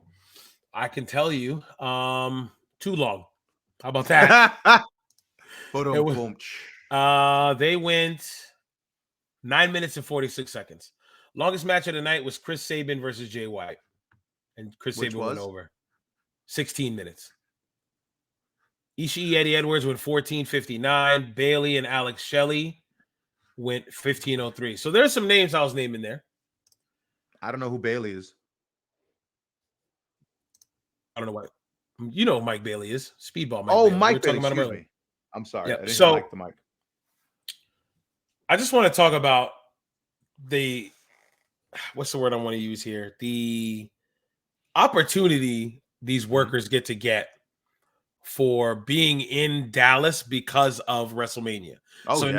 Now because of Mania, everybody swarms. It's like a beehive. Mania shows up, they make the honeycomb, and all these bees come in. And granted, the bees are the ones who make the honeycomb. Are you sure? Because I've heard people say that it's really not that big of a deal. That people really try to overstate how big the influence of the Fed is here. So if that's, are you sure you've got accurate numbers? If that's the case, then why are they not running all of these shows somewhere else? Why are they running them in the same town, literally the same town or neighboring town that WrestleMania is in? But Fed bad. That's our subliminal for the night. So I'm talking about opportunities because a lot of guys, a lot of dudes, a lot of ladies too, had chances to work in more than one spot. So we were just talking about the Briscoes. The Briscoes worked Ring of Honor, and they worked TNA or Impact. I said TNA. Wow. They worked Impact in the same night. They had a triple shot. Also, they worked GCW the night before on a Thursday night, which was like Friday morning. So technically, they did three matches in one day: early morning Friday, and then 2 Friday night. I thought you were gonna say they did the Hogan and were able to fly backwards through the time zone and somehow do 2 matches in one. I thought you were gonna say they did the reverse super. No, sir. No, sir. So Speedball Mike Bailey probably had the busiest weekend of all. During the entire weekend, he had 7 matches. I didn't name all of them where he worked for. Some of them he did GCW more than once, and he also did Ring of Honor. He also did Impact. But that dude was. He did Bloodsport. He did Bloodsport. He did Black Label Pro. 7 matches, and all of them, from what I was seeing on what's that website? Cage Match. They were all over 15 minutes. So it's like, bruh. And they're hard hitting matches, man. He does all the spots, all the flips, the knees, the kick to the heads, the slap you in the face. He does all the spots. Right. He doesn't hold back. I'll tell him that much. So Suzuki did 3 shows: Ring of Honor, New Japan Strong, GCW. I'm not sure Ishii, that's saying anything. Ishii did Impact and New Japan. Suzuki won the television title, if I'm not mistaken, at Ring of Honor. We were just talking about it. I don't know why. No idea. Just to bring it to Japan, I guess. Ishii No, just to bury all the OG Ring of Honor talent. That's all. that had to be. Ishii and Jonah, who used to be, what was his name in the NXT? Bronson Reed. Bronson Reed. Jonah Rock was also his other name, but now he's just Jonah. They both did Impact and New Japan Wrestling Strong. Tasha Steelz, the Impact Women's World or Knockouts, whatever they call it, champion. She did Impact and GCW because they had that For the Culture, like all black cast wrestling show. I still want to see that. I want to see how that went down because I didn't see that at all. And then Blake Christian, which match? For the Culture. You didn't hear about For the Culture show? GCW. It's like an all black cast. Yeah. I watched a piece of I watched some of Gringo Loco's the Luchador show he put on. I watched a piece of that. For the Culture, I think I watched maybe half of a match or something on For the Culture. Shay sent me this spot of this dude at that Lucha show. They did a springboard and his partners pulled on the ropes. And the dude, if this was the rope, I'm trying to get it in the camera shot. This is the rope. He springboarded, probably went this high up in the air just to come down and do a Hurricane Rana spot. Makes sense. I was like, it's Lucha, brother. And he bumped out, and then his partner rolled in, and then they went to another spot, a couple rolls, a couple arm drags, and a dive here and there. So, you know. Listen to me. If you can't roll into a spot or roll into a move, do a ninja roll into your move, are you really doing the move? Of course not. Of course not. Not in Mexico. not in Mexico, at least. If you do an arm drag, if you don't first begin your arm drag by doing a ninja roll and then arm dragging your opponent, you know my favorite thing in Lucha, arm dragging, bro. In Lucha Libre, that spot where they run into the guy and they just bump back, and then they start taking off again. That little shoulder, and then they bump back to create the separation. It's my favorite spot in wrestling. Favorite spot in Lucha Libre. I don't even get it. They just bump into each other, and then they separate, and then they do their thing. Arm drag here, little quick flippy do there, hit the ropes, dive through, little tope, back in, another dive, another guy rolls in. I like Lucha Libre, so I'll never talk bad about him at all. So listen, shout out to Los Brazos. All right, so and one last thing, Blake Christian, not a name I've heard of, but the dude had 5 matches during the weekend. Yeah, Blake, he was the homie who used to be on NXT. Okay. Well, him and Steve probably had the most that whole weekend. It was insane. Yeah, right? What are you looking at? No, sorry. I just of course someone else was talking wrestling and I was just reading their comment and I was like, Are you getting ready to bury somebody right now? All right, so we're finally here. We're an hour and a half in. This is what you've been waiting for. Lame-o-mania. Before no, we I'm get just there, kidding. I'm totally kidding. I love this. Before we get there, I did say we'd have one more. We have NXT Stand and Deliver. Real quick. Didn't see it, so ladder match. You should go out of your way to watch the ladder match. Okay. That was entertaining. Tag match was all right with MSK, Imperium, and Creed Brothers. Yeah. Gunther and LA Knight. I'm gonna talk to you about that in a second. And the main event, Ziggler and Braun Breaker. Ziggler held on just to lose it on Monday. But Braun Breaker had on new gear. He had an all-white gear. It just said Breaker on it. When? Like, on Monday or yesterday? On Stand and Deliver on Saturday. I was like, new gear. Braun Breaker's going over. I was like, that's it. Braun Breaker's going over. Nope. Ziggler beat him. Ziggler, had to do something dastardly, cheat his way through it. I think he had to Did your jaw hit the ground when he didn't win the belt? Me and Shay were both like, we're like, okay. We didn't go, no way. But we were like, were you like, I didn't get worked. I'm a smart fan. I didn't get worked. You guys got worked, not me though. Good. It wasn't me who got worked. What are you talking about? I knew they were gonna do. Yeah. If there's one you got to go out of your way with, watch that Fatal 5-Way with Grimes and Hayes and. You know what? I will give it a try because I told you I have adopted. Doing this podcast with you has allowed me to adopt a new mindset where I just don't have to hate everything and I give it all a shot and give it a chance. NXT 2.0, as much grief as people gave it. Hey, you know what? You give it some time. I laugh. I find myself laughing sometimes. I find myself chase you, don't you? You know what? I find myself getting into the stories more than when the first time I watched it, I was just like, eh. Oh, yeah. But because I was doing a thing where I was like, but it's not what it used to be. And it's like, right, you have to have the moment where you go, but of course, dumb, it's not what you used to be. If it was what you Never is. used to Nothing be, is. Right. it wouldn't exactly, it wouldn't be. Right. And we had this we were having this conversation off air that I think that 2.0 may have been the best thing that ever happened to NXT because it really did refresh that brand that was. I think it needed it. Now that you Yeah. think about it, because I was with you, like, man, why are you changing NXT? Nothing was wrong with the black and gold. Keep bringing in the guys that are over, the darlings, and then let's see if they can fit that WWE stick, that WWE style. But I like it. I like it. You're bringing in, you brought in fresh new faces right from the get go, and now they're starting to become household names, sort of. Like everybody's rooting for Braun Breaker. I say that guy's not going to be there past SummerSlam. Oh no. Like, but there's no you way. talk about Braun's gone, but now you got the guys like Carmelo, Chase, you got the Carmelo guys like Hayes. Mello, you got Yeah. homie like Gacy, Grayson you got Waller, Maul. Yeah, like you have a lot of guys on who's the Tony D'Angelo, the Soprano gimmick. Yeah. Again, right? Like and again, they're all characters, all gimmicks. As much as I'm not a fan of her, even Mandy Rose is having a run with the title, with their women's title. Yeah, the Toxic Attraction, Gigi yeah. Dolan.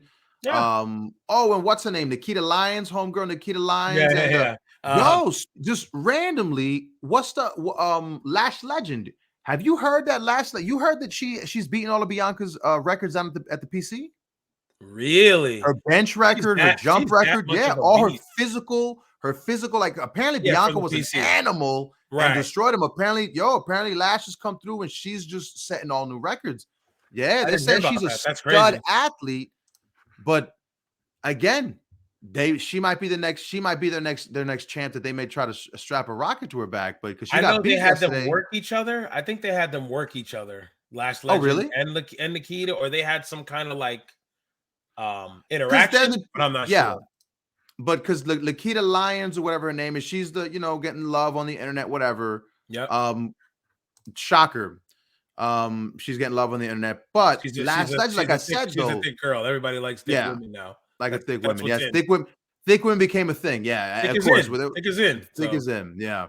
But yeah, man, that last girl, apparently she's a blue chip stud of an athlete. So what was her background? Did she like come from powerlifting? I don't know. Yeah, I'd have to look her up. Right. I'm trying to find the video. I literally just whoops, that's a loud noise. I'm trying to find a video. I just I tried to find here. I mean, I guess I could put it through here. So I'm going to do it real quick before we get to Mania. We're going to get into Mania. We're an hour and a half in. We're going to get to Mania. But I wanted you let's go. Let's do it. I wanted you to see and the people to see how my Friday night was. So I had Rampage on, Ring of Honor on. Look at my phone down bottom. Okay, hold on. Let me cut this because I don't know what's about to be said. So let's just do that. But it says that, yes, please don't have their audio on there because we'll get in trouble for that. Right. Okay. This was Multiverse of Matches, if I'm not mistaken. Because that's the Good Brothers. Rotten. And then Hall of Fame. Hall of Fame. So a little bit of everything, man. I had a little bit of everything. I think that was the first time ever I had 4 separate screens of wrestling going on. So that's one cool thing I do like about this weekend. You don't get a chance to really do that any other way. But all right, here we are. WrestleMania. Yeah, man. Listen, I had fun. A beautiful weekend. Lots of wrestling. Loved it. Oh, yeah. And the main event. Let's go. All right, here we go. What everybody came for. The only reason. She's a former WNBA baller, Texas A&M alumni, really? Mississippi State alumni, Atlanta native. Stop. What's her shoot name? Her shoot name is Anriel, ANRIEL Howard. Anriel Howard. Former WNBA baller. I never watched a lot of WNBA, but I'm looking at her and no, she doesn't ring a bell. Because I'll watch college basketball, women's college basketball, but she doesn't look familiar. But apparently she's a stud, man. Hey, good for her, man. Hey, you're an athlete. You're going to figure it out. PC going to figure it out for you eventually. We were talking about that last show. PC going to figure you out. Either that or you out of here, one or the other. All right. WrestleMania night one. We'll talk about night one. We'll go through it quick. We'll talk about not quick, but we'll go through the results quickly, and then we'll dial back, and then we'll talk about what we talk about. So night one, we had 7 matches. The Usos. What am I doing with my pop filter?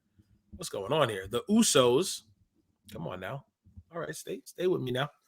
The Usos defeated Shinsuke Nakamura and Rick Boogs. Boogs suffered an injury there, a shoot injury. When I saw it, I was like, man, I thought the Usos were. I thought Boogs was sitting there and selling it. I said, man, Boogs is really selling this bad boy, but for some reason, he really got hurt. I think he busted his patella. Did he bust? I'm waiting for you to get back in here. Come on. Did he bust his patella? Was that the thing that happened? ACL, no. ACL, MCL, one of those, no. Because was it a ligament? I thought it was I thought that's what it was. The muscle in the front of his leg that when he went up. I said something about a patella, like that's your kneecap. Oh, okay, maybe. Okay, all right, then maybe I misread it. All right. He was trying to hold both Usos up. He went to get up, and he just went up. I was like, man, that's a good sell because when he went down, and he was just like, yeah. When you watch the ladder match, the same thing happens to the Usos' little brother. He tries to do it to 2 dudes, and I think one dude jumped, and he just fell down. And no, he fell forward with him because he couldn't hold him up. Oh, okay, but he didn't sell his leg. He just went to the next spot. Okay. So I saw with Boogs, I was like, oh man, at least Boogs sold it. At least Boogs sold the knee because I saw it earlier in the day. I was like, oh, Boogs sold the knee, good for him. But no, he wasn't selling. That was the shoot. But moving on, Drew McIntyre defeated Happy Corbin, and then we've got the sword spot with the breaking Corbin, a great heel in wrestling. Moving on, the Miz and Logan Paul. I love the hate. I love that. Miz and Logan Paul defeated the Mysterios, and then the Miz turned on Logan Paul at the end to be the ultimate heel. Logan Paul, what a great heel. Logan Paul did a great job, but we'll touch on that again. Bianca Belair defeated Becky Lynch in what was probably one of the best matches of the night. Say it. Killed it. Say it. You know you want to say it. They had a banger of a match. Is that what you wanted to hear? They had yeah, that's what I wanted to hear. That's what you were dying to say. You're like, nope. Say they have a banger. I got banger. The banger. Yep, you had to say the banger. No, they had a fire match. No, their match was really good. Bianca got kicked in the eye, bro. That joke was crazy. She had one of them kicks where like she got hit and then all of this shifted. Like it was like, everything else shifted with her. But no, dope match. Bianca went over there. Cody Rhodes made his return to the WWE, the American Nightmare. He got a hero's welcome. Say what you want about him. He got a hero's welcome. He got, in my opinion, what he should have got in AEW had the pandemic not happened and had he figured out some way to, because remember the whole I can't challenge for the world title. Stupid. That angle had to, I know in his mind he must have had that was going somewhere, and then the pandemic happened and that angle just hung in the air for 2 years, and when he finally tried to pick it back up and he's gonna go, it was at that point we were all sick and tired of it. It was just like, just start over, nobody cares. You know, the whole time how he was talking about he's gonna be different from Triple H, I feel like he slowly became that Triple H guy that those fans hated, like we were talking about earlier in the show. That the fans are like, oh, he's burying everybody, but he does this, he's stale, he's this and that. I think Cody like legit was turning into him in AEW. And then he smart of him to be like, I'm out. Yeah. Oh no. Go back. Again, it's a business. Ultimately, it's a business. And as he said in his interview, he did what was best for business. And clearly coming back. He now gets to be strictly talent, no longer an EVP. And he says he has no interest in working in management again. Good for him. Good for him. So he defeated the bag, big homie. That whole setup, and a great professional wrestling match. They went the longest, by the way. They went 21 minutes. And then we had no, it didn't at all. Then we had Charlotte and Ronda Rousey. I felt every minute of that match. They went 18. And I felt like every minute of that. 28. I felt every second of that. Right. Match. We were sitting there like, oh my God, this match should be over by now. And then in the main event, we had Kevin Owens in the KO show and Stone Cold Steve Austin as his guest. Had the main event in any high school gym around the United States. They worked it the same way, Daddy. They went all around the building. He had to stop to take drinks. He needed a break. Yo, we might as well touch I was on it now. giggling. I'm not even kidding with you. I was like, oh my God, this is like a main event at a school gym. Look, the young heel is throwing himself through everything, and the old vet is just going.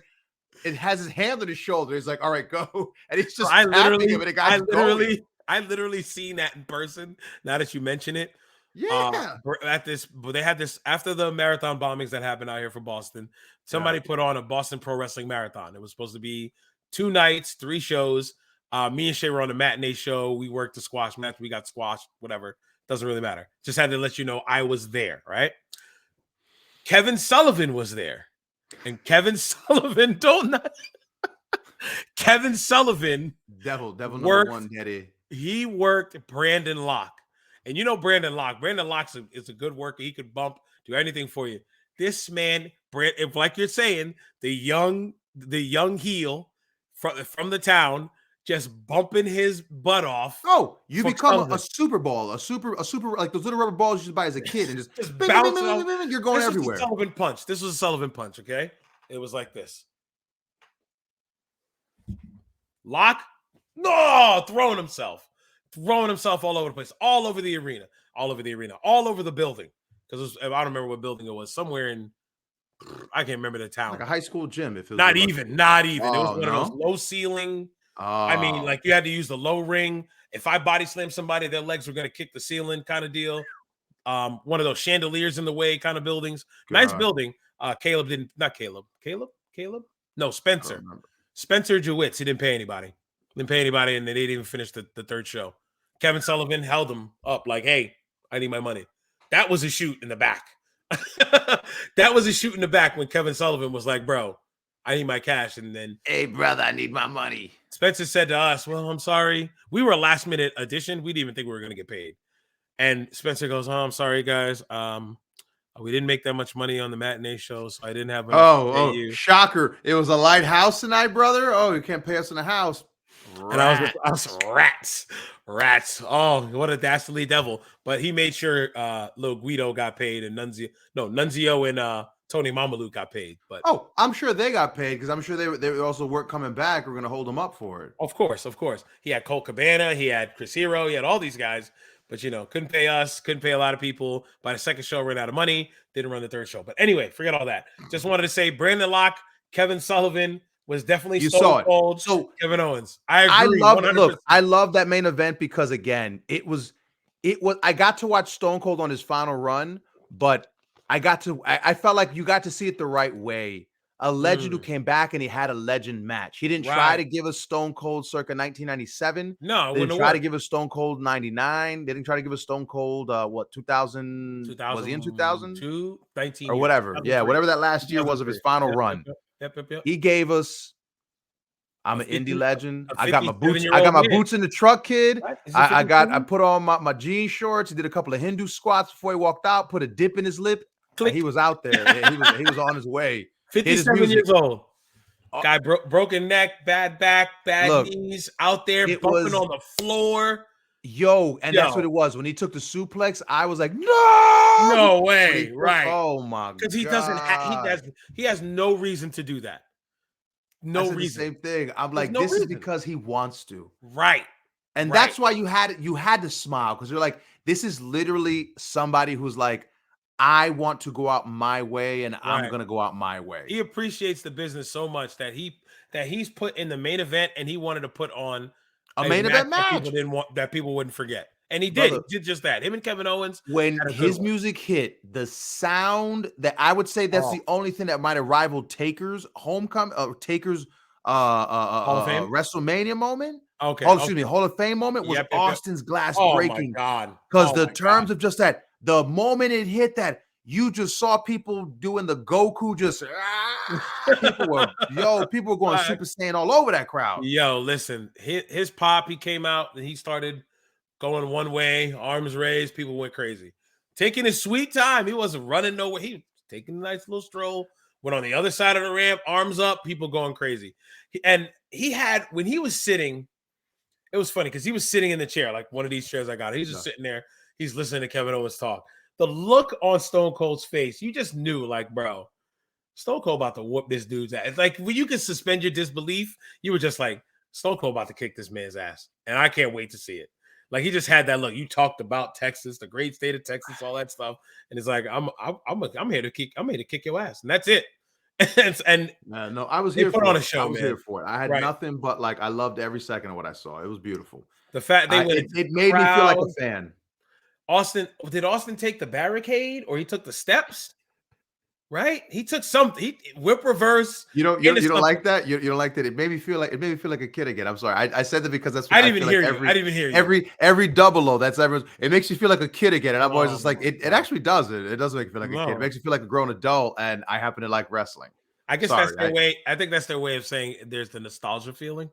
I guess, but this wasn't. Like this wasn't nostalgia. This was just. I was just happy to see Steve. Like I was just happy to see him there. Like I said, if you would have told me, we can go. Oh Jesus! I just broke kayfabe. You can Somoza, we can go on down and freaking. Don't you forget to edit that out. Dad, put a blurb sound over my mouth. Yeah, there's a clap for the edit right there, so you can edit that out. Anyway.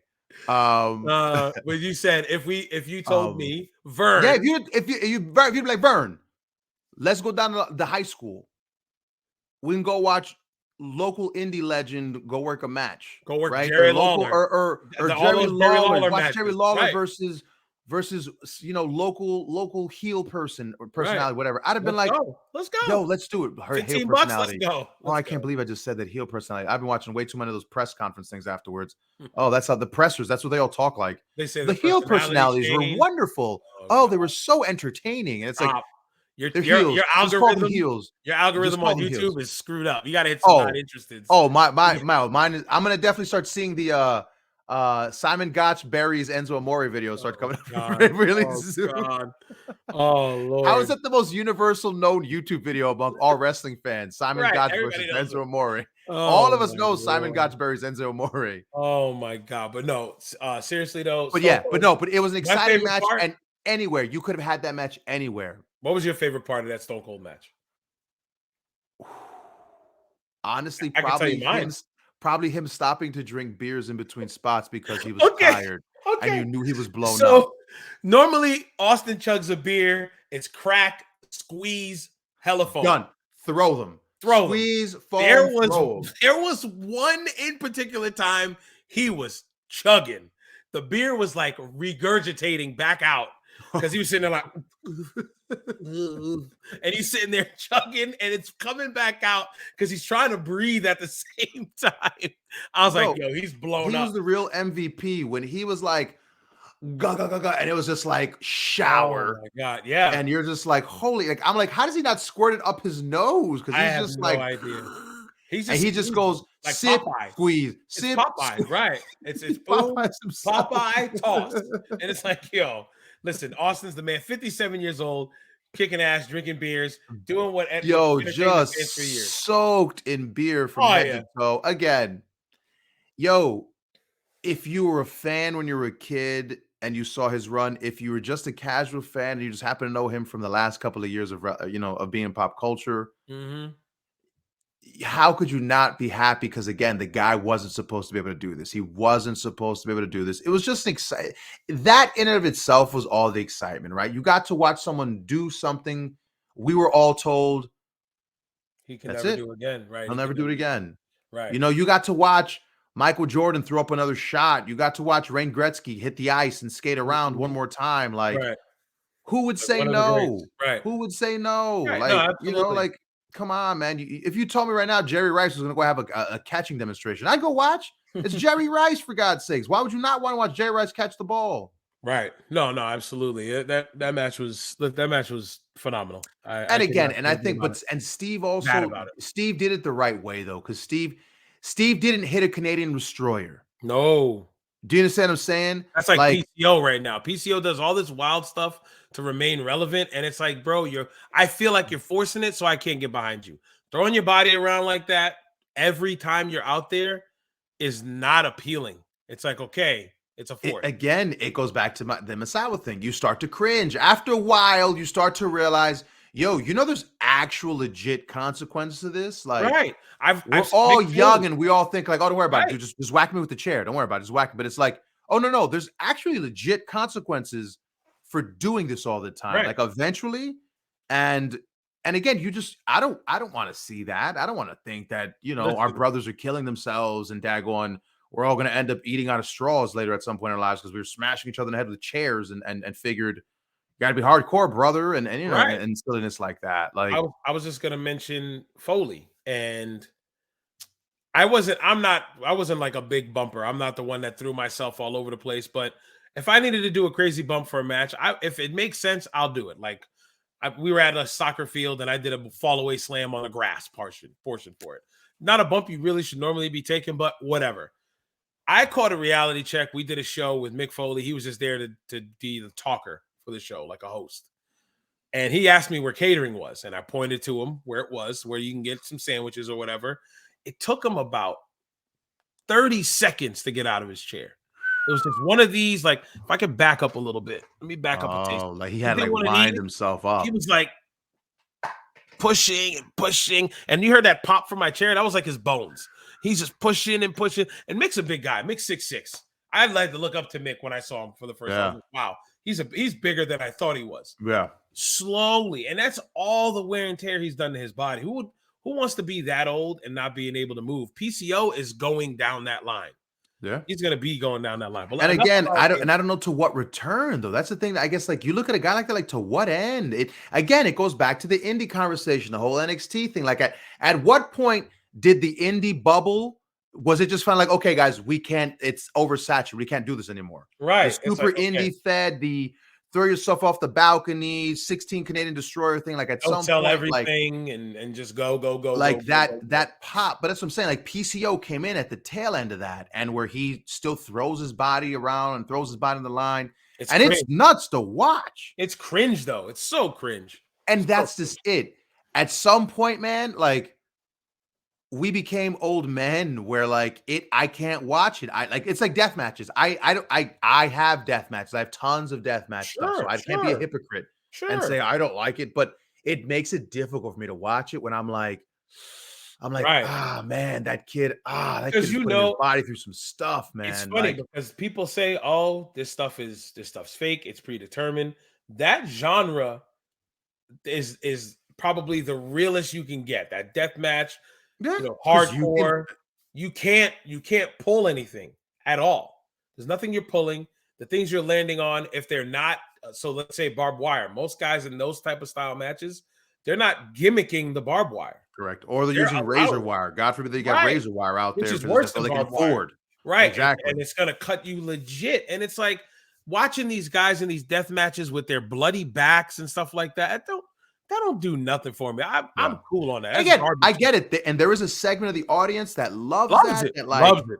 Loves it. it's like the homie with the long hair, the ponytail, and the gloves, the CM Punk gloves that he wears them at every show. That fan that goes like every death match in New England, like every indie show in New England, every death match that's in the East Coast. I swear he's at every show. I'm trying to think who you're talking about. I'm a screenshot him and I'll show him. You're gonna go, Okay, oh all yeah. right. Like, oh, But that guy. anyway, but like that dude loves deathmatch wrestling. I've seen him at like the craziest, most fringe, like Zona, right? Zona is like a fringe Zona. deathmatch, right? Dude, I'll Like- never watch another minute of that again. Never. I watched the first That's 10 what I'm minutes. saying. Me and my wife was like, she's like, what are There you watching? Is an audience who's like, this is the one, and that's I don't, cool. and it's, But I can get it if it made sense, but none of it does. It's just, think do about it. this. It's a do it this. niche to a niche to a niche. Yeah, It's subreddit. it's in Mexico. It's in a junkyard. Junkyard. It's deathmatch only. It's in Spanish only, and it's dudes who look like guys They who look like work they just there. took fans. They just They took work fans. there. Yeah, they either work at the place or they were fans who happened to win a contest. They got to wear masks. Like, and when you watch it, it looks so violent. They're just punching each other in the face.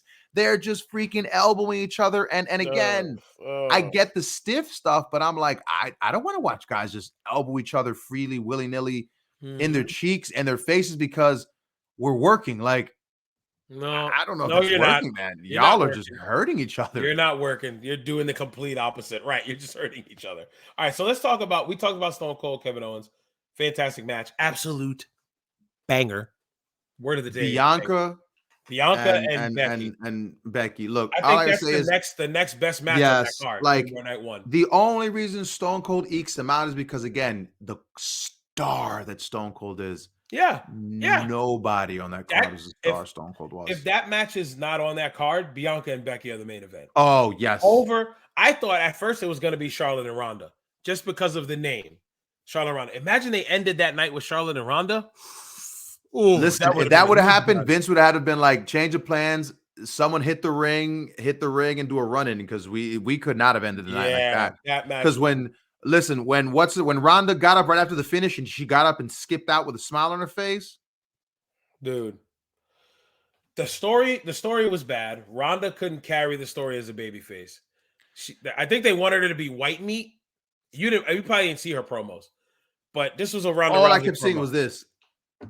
This was a Ronda Rousey promo. It was, yeah, I'm Ronda Rousey, and I'm not one dimensional, and yeah, I'm here. They cut me a check, and yeah, Charlotte, come on out. I'm gonna kick your ass. So I'm hoping that she's done now. That this was just till Mania, and after Mania, I hope it was just a quick payday, and we don't have to see her anymore. Go be a mom. Go be a mom. Go. I'm not being sexist or anything like that. She just had a kid a few months ago. Go be a mom. You don't go do movies. She's on some TV show that's on USA coming out. I've seen the commercial. Go do that. You have enough star power to just do TV and movies now. Be like Stone Cold. Stone Cold was doing them B movies. His B movies was fire. Damages and all these other ones where he's like a fighter or he's teaching somebody how to box or something like that, or getting chased in the woods, not like The Condemned. But there was another movie where he was getting chased in the woods by these villains. I love every single one of those Stone Cold B movies. Ronda, go do that, bro. Go do that. Go be a female action hero for B-rated movies and just go get your checks. You did it all. You did it all for the year you did it. You won the championship. You made event at WrestleMania. You're good. You're good. Nobody expected you to be this. You even did house shows. Nobody even expected you to do house shows, right? She was doing house shows at that time. That's fine. She was committed. Fine. Word. That's fine. Now you got a baby. Go be a mom, Dukes. Go get your checks where you can just go do a movie real quick for a few months, and then you're off for however you want, and that movie money is gonna come in, and you're fine. Do stuff like that. You don't need to come back, at least for a while, unless you come back more dedicated than you were before. Whatever you did for these last 3 to 4 months, ain't it, shorty? It's just ain't it. But no, Becky Bianca, bro. Becky Bianca was fire. I love their finish. It kind of felt 0 to 100, like 0 to hero-ish. How she busted out that backflip into the what's she call it? Kiss of death? Is that her name? Yes. The Vernon hammer into the sit out. Yeah. Boom. I like the finish to that. Her getting hit in the mug and continuing. She didn't miss a beat. I know that face was pulsating, bro. You know it was. It was, it was hot. Oh, it was just hot, and it was itchy, and she just wanted to be like, it hurt. She just wanted to do this, but doing that makes it worse. And it pulled up overnight. She probably went to bed, woke up, and her joint was just closed. Just nothing she could do. Well, the next day, where she had all the photos, right, where she was in the big glasses and the sunny shades, and like looking, looking like she had experienced a fist fight the night before, and that kick, and bros getting kicked in the eye. Oh, and it wasn't like a worked kick; it was the heel. That's what I'm saying. You imagine catching the heel to the because Becky went like straight up, straight down. She didn't go out and Bianca, I think, was expecting her to go out to catch her and look like she was going to do maybe a power bomb or something, but missed time. Boom, right in the face. My God. And she continued. Didn't skip a beat. I think there was a little lull or something. And she went right through it. They definitely carried us through it was a roller coaster. They definitely had its ups and downs, its ebbs and flows. It wasn't Briscoe's FTR 100 miles an hour, hang on to your pants because we're about to blow this place up, and you're about to be exhausted by the time you get to the end of the match. They told a good story. I think. Yeah, phenomenal Were story. you the one? And that was again, telling us who the remember, producers were or 23-second loss at SummerSlam. That's what Bianca took, and everyone was ready to cash in, and she's Oh done. yeah. They Forget ruined Bianca. her. It's a wrap. But the E doesn't tell long-term stories, And the stuff E like said, that. "Here, hold my beer. Let me That's what show I'm y'all one saying. of the greatest stories I'm telling you in your face this Out entire of time." out of all the stories from that night, Yeah. the three that were the best stories from that night were Stone Cold Kevin Owens, Seth's opponent, Oh, who was it going to be, and this Bianca and Becky match. We're going to talk about Seth in a second. Those yeah. were like the three most intriguing stories. Everything else seemed rushed. Usos and Boogs. Usos.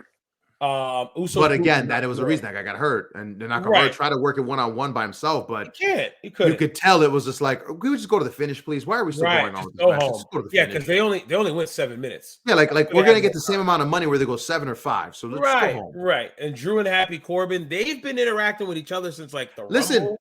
I know you hate Corbin, but Can't if stand you are gonna deny that Corbin isn't a consistent heel, he gets how to be a heel with this No. same stupid character. He gets it. He gets his So, role. so he is over in my book now. What did he say on Twitter? I forgot. Whatever he said on Twitter, I was like, yo, I'm cool with Corbin now. I forgot.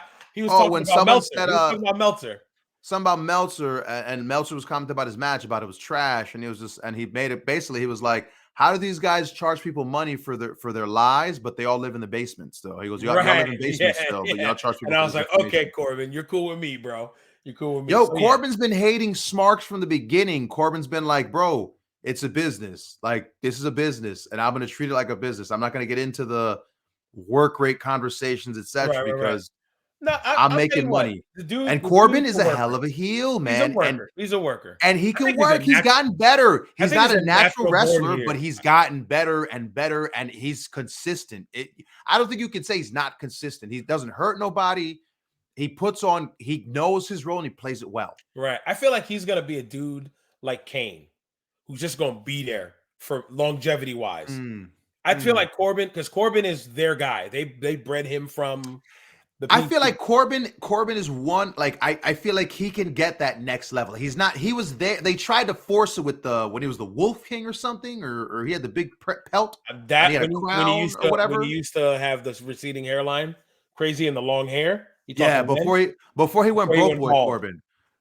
Yeah. I forgot, but he had Constable Corbin too. Yes. He worked for like Stephanie or whatever. Okay. Because see, Broke Boy Corbin was the first Corbin to catch my attention. I ain't go front. Because before that, Corbin was on my money or whatever.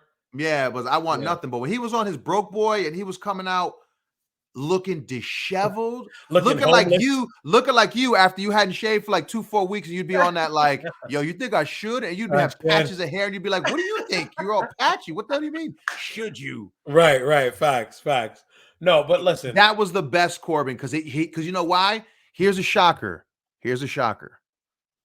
Yeah, I stopped caring about his work rate, and I didn't care that he can't wrestle. I didn't care he can't do moves. He's not very good in the ring, etc. He could punch and kick. That's all I need. Yeah. And yo, he's had personality.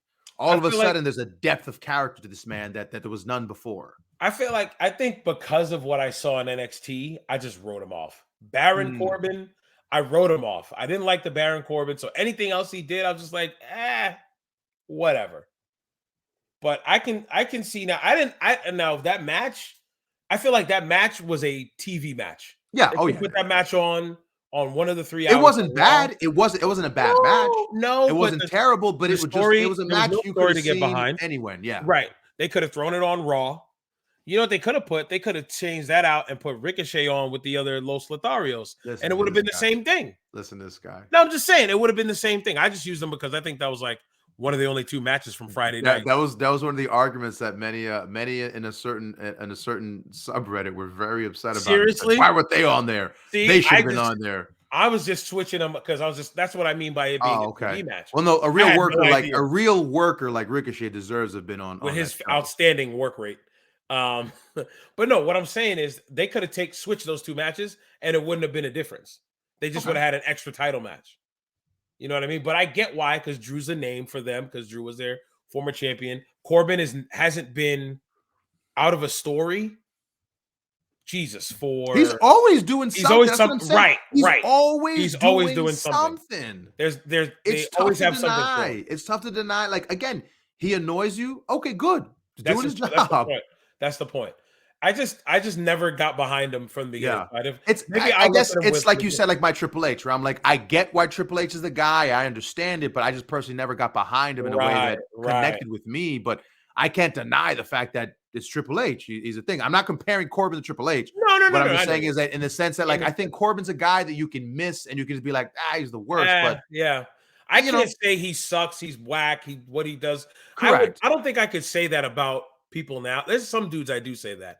I watch it and I'm just like, all right, this guy's not even moving right. This guy's not doing this. This guy's not doing that. I can't say that about Corbin. It's just I couldn't get behind him as a character from gate. So I think I just dismiss him all the time. But let's move on. Oh, before we move on, the sword, the ropes. Oh, that was, again, I'm sure that was a cool moment, and for the action figure that comes with swinging sword action, that's going to be a thing. But did you see the sword bend on the third rope? The actual rope it hit? No, I those were gimmicks. I don't know how they were gimmicks. There's no way he cut through two, and then that third one made the sword bend. Is that third rope, that bottom rope, made of solid steel? Solid cable, steel, brother. That's what they didn't tell you. That's cable. The last one, they used rope for the first two. And cable in that last one. When he hit it, it went straight through, and then it went, and then you could see like the dent in the sword. And I was just like, "What are we doing?" He's raising it up, yeah, and I'm like, "Bro, there's a huge bend in your sword right now. Like, stop." Like the hammer that hit Vader that bounced off the floor when they stepped on it. The rubber hammer. The rubber hammer they hit Vader with.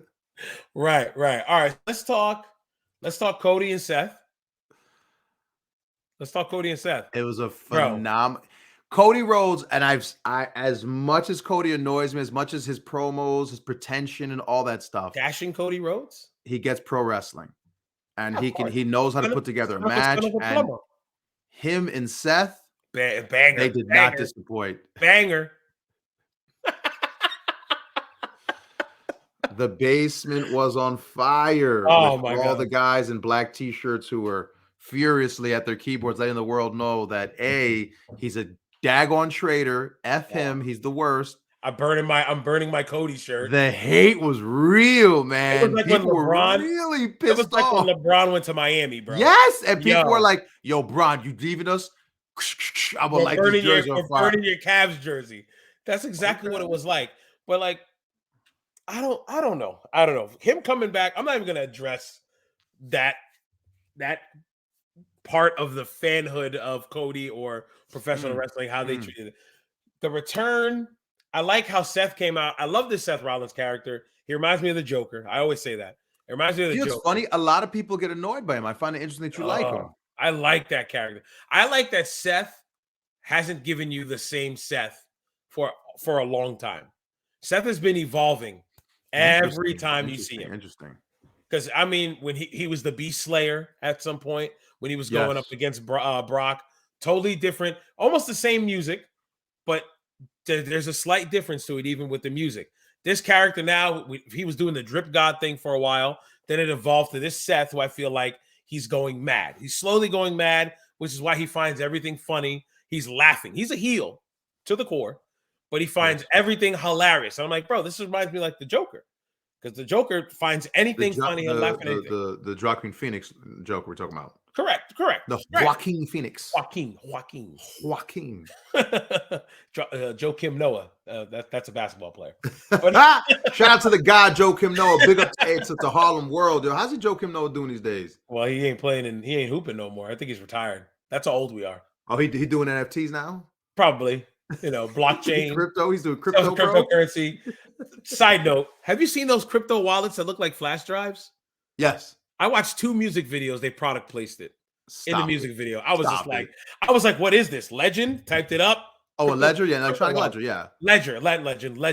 I was like, it's a crypto wallet. I was like, product placement for this? I was done. But no, nonetheless. Liquor? No, sir. Electronic ledger? All in. Yes. I like how they Franny.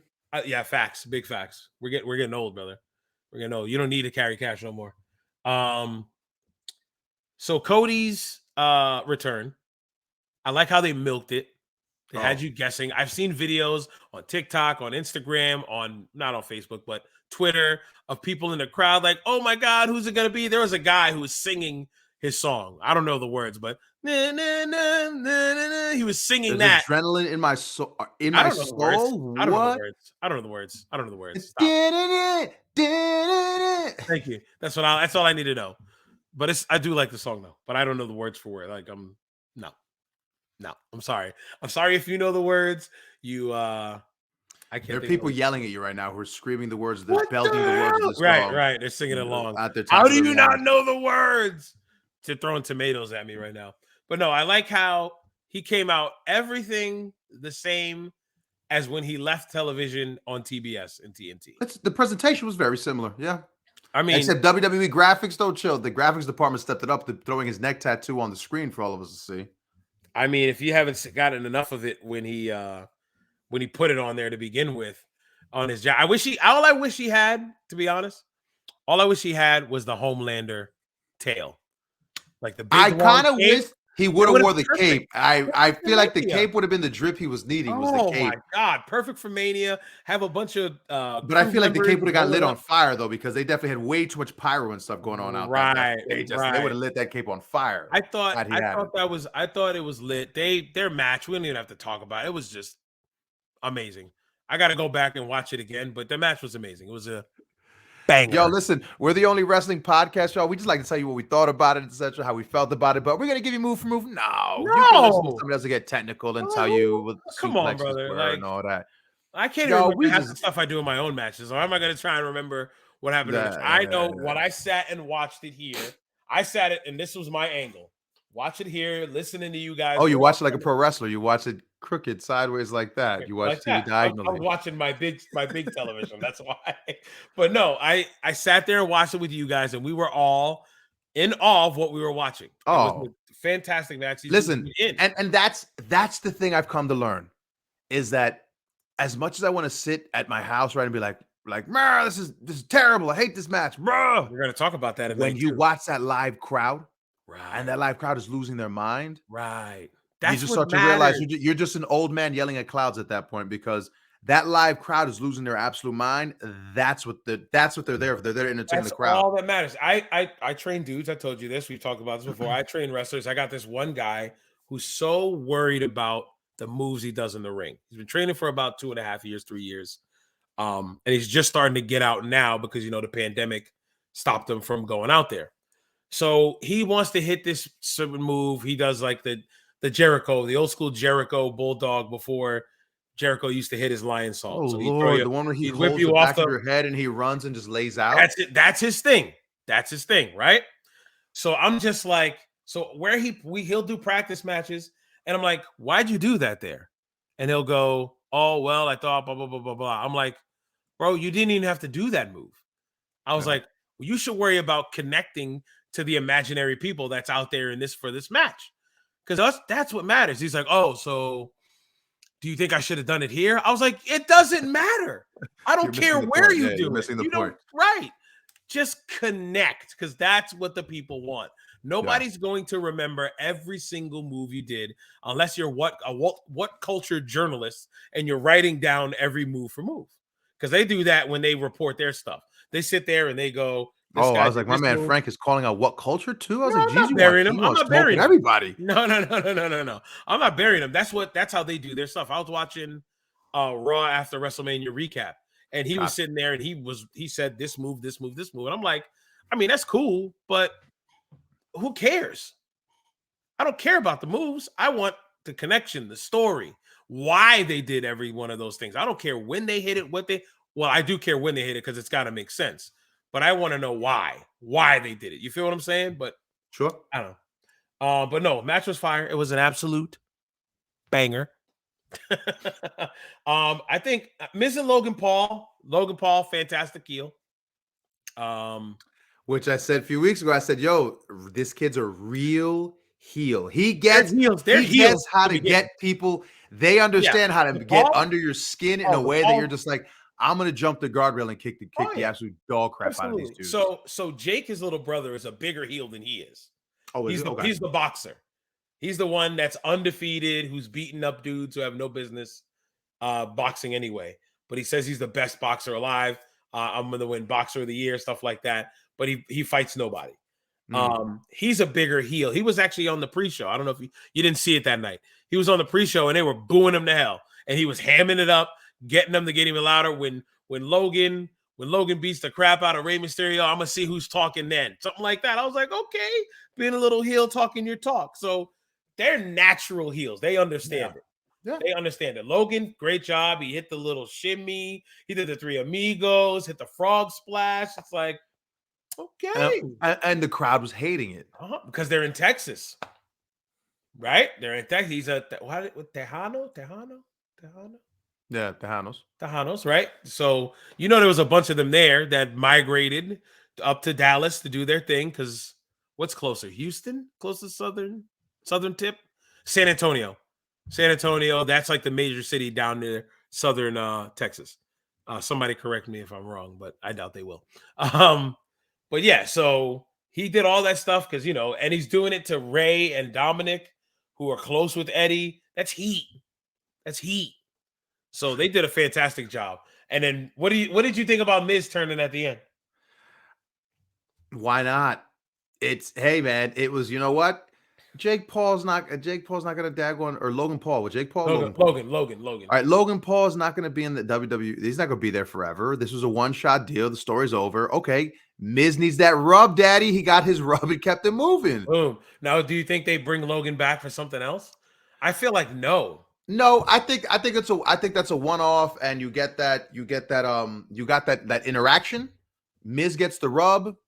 And it leaves the door open for a what if, but I don't think there's anything definite. I feel like even if Logan came back, they're not going to cheer for him unless you go. Yeah, to like I feel like again, this is like the oh Christ, it's just like the this is terrible television and horrible radio. I can't even believe I forgot. I'm sorry, I lost my train of thought. I was thinking two different things at the same time, and they both have confused themselves. So.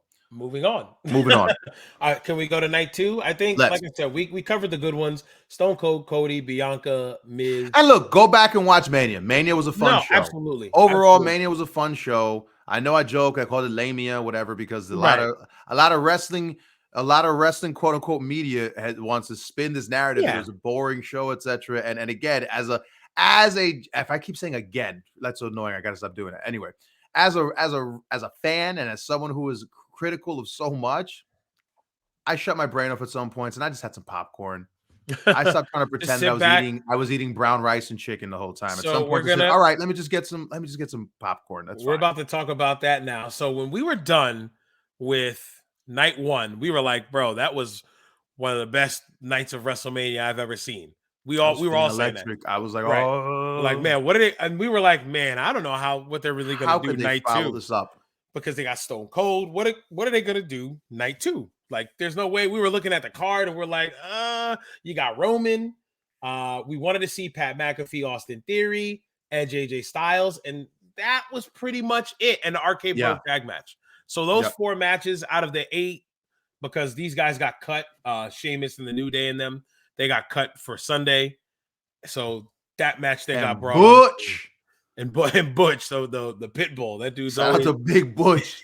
Listen, I like that character. I like the way he acts. Again, it fits. It works. Pete Dunne himself, because everyone was like, yo, leave that place, man. You being misused. The homie was like, bro, I've been Pete Dunne forever. This is my chance to finally do something different, develop a whole different character, go a whole different direction with myself. Because guess what? I've been tough guy British dude. Butch toys myself. All I'm saying is I need that Butch. I need me the Butch starter kit, the hat and suspenders all day, so I can get scrappy and dad won't want to get somebody. Blinders on. But no, all right. So let's talk about night 2, Sunday, WrestleMania Sunday. What we'll give it to me. What was the card? All right, give it to me. I remember it as it's happening. Sure. Opening match, fun. Opening match was that ending with the dual RKOs. Like I didn't think it was gonna come out that way. The match was fun. It was a good match. Alpha Academy is highly underrated. Like, they don't get the love they deserve. Yeah, I wasn't a big fan of Otis when he was Heavy Machinery. Me either. Sitting there doing the worm. I just didn't like it. Listen, as big men, I hate jovial fat guys that are just there to be clowns. Right. And it was stupid. He'd sit there, rub his belly, and it's like, I hate that stuff. You're no better than the Brodus Clay shucking and jiving. And it's like, okay, whatever. He's here with this, acting just like a serious big man who's pretty much a heater for Gable, and Gable's doing his shoosh and the thank you, and it works. It works. Find something to stick, and it works. I'm cool with it. Because as silly as shoo, and as silly as those two things are, that you're like, he made those up probably on the spot, and whatever reason it stuck. The crowd's with it. If the crowd's with it and they're going shoosh with you, it works. It works. I don't want to hear it. Again, right? Who cares? Who cares? If you don't like it, who cares? It's not for you. Just you prove the point. It's not for you, 38-year-old man. It proves the point. It's not for you, grandpa. Right. Let it go. Exactly. So RK Bro beat Street Profits and Alpha Academy. Then they brought Gable Steveson out. I don't want to say his name wrong. Gable Steveson out to have a cup of the drink, whatever it was that was in there. Liquid. Water. Sure. And then he went, I'm hitting my garbage can over here. They hit this dude smacked that out of his hand. That was good. Smacked that out of his hand. Perfect, brother. It was like this. That cup was coming and he said, "Wabba!" And that cup shot everywhere. It was a perfect visual. And the crowd was you couldn't have planned that better. And what sold it even more was the rest of them. When Orton, RK Bro, and the Street Profits were like, I'm out for now. The shooters are going to get into it. We're done. Right. The shooters are going to go. We're good. We're out of here. And then he did his shoosh gimmick, grabbed him up, big belly to belly, all that.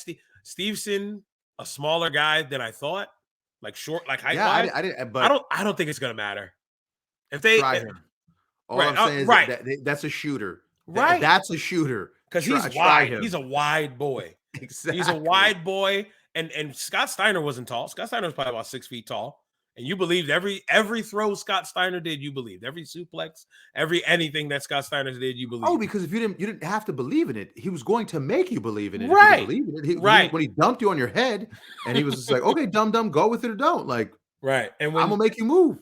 When he finally goes to the PC and gets his training correct, and I'm sure he's gonna be a guy that's like Angle, who's just gonna pick it up quickly, because it's easy for, I think, wrestlers, like Olympic wrestlers and amateur, whatever they call them, amateur wrestlers to shooters, brother. They're shooters. What do you mean amateur? They're shooters, brother. I hate that name, amateur, just because we call it pro. What they do between the ropes, pro. They call that amateur. Yeah. Like, nah, bro. Those dudes are Olympic wrestlers. Those guys go for gold medals. Yeah. He's gonna transition. He's gonna just have to learn how to do rolls and bump correctly and all that stuff. Gonna be good to go.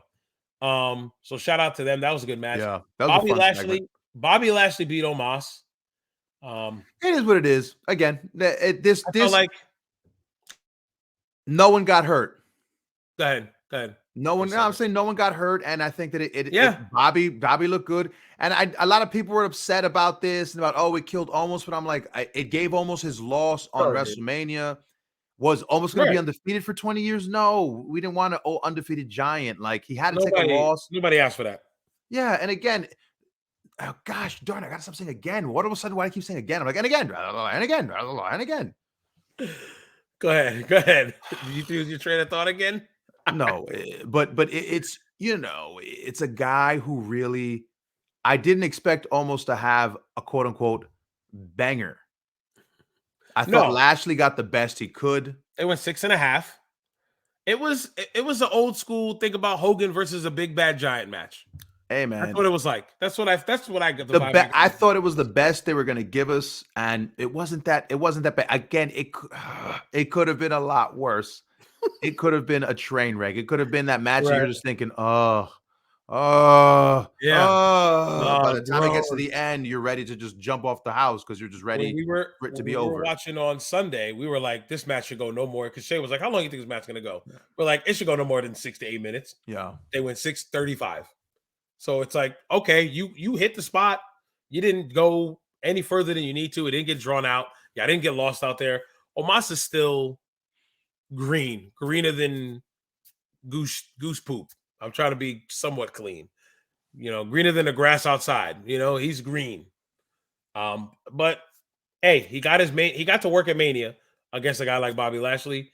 So And the loss meant something. Right. People saw the loss. He didn't just lose on a house show. now I will have a gripe on this. They bumped him on Raw right before Mania. I feel And like that was his first ever bump. ever. I feel like you should have saved that for the match. Save it for the match. I feel like you save it for the match. Okay. I think you do two schools of thought with that. Like, He's still bumped, right? If I'm not mistaken. Maybe still that was the bumped. thought process. Like, oh, he bumped here. Lashley can bump him again. But I think you get more of a reaction. I don't even think, to be honest, well, they reacted when he bumped. Yeah, but I don't think anybody Raw. even knew that was his first bump. When they announced it was his first time he's ever left his feet. Right. Who in the world would have had that stat? I think they being told that. I think they popped for the fact that he bumped, period. Sure. Because they've booked him to the point where he never bumps. But I think that not everybody in that town where they were in Dallas, they're at the American Airlines, if I'm not mistaken. They didn't know, like, oh, he's never bumped before. There might have been some guys in the crowd like, oh, Moss never bumped. Bobby Lashley just bumped him. There's those kind of fans, of course. But majority of the crowd was probably like, oh my God, Bobby Lashley just knocked this big guy down. That's what they saw. So I mean, if you wanted that pop for Raw, okay. My thought process, save it for Mania. Save it for Mania, make him do the big bump at Mania. That then leads to him, Lashley, going crazy for the pinfall. But nonetheless, Lashley won. So let's talk about this one, Vern.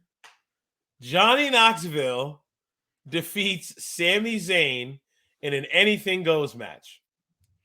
And anything went. So in the beginning, Vern, you were ready. You were ready to. Oh, I had this. I had my meltdown on air with you guys as I saw this, and I was furious with what I was watching. You saw the mouse traps on the table, and you were just like, I was done. Oh my God, this deathmatch nonsense, this, that, just how you were just explaining it earlier.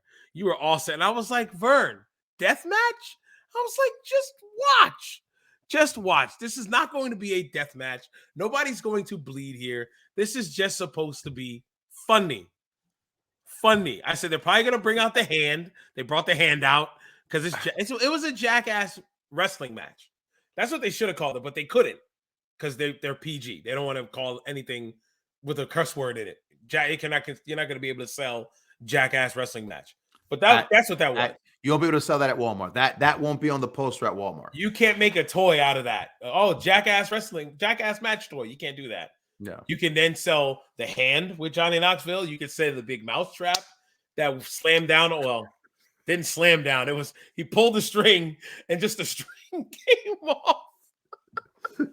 He whipped it over onto him. Johnny Knoxville whipped it over onto Sami Zayn. All right, biggest cameo pop for that match. What was that for you?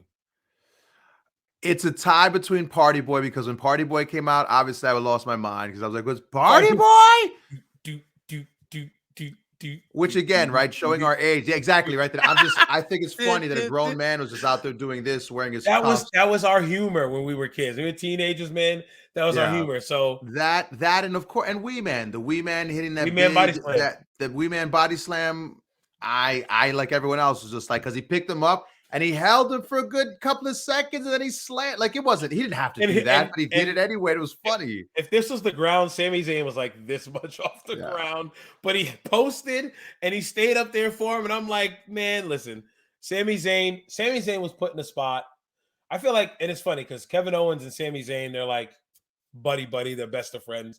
They were both put in spots and made totally different spots.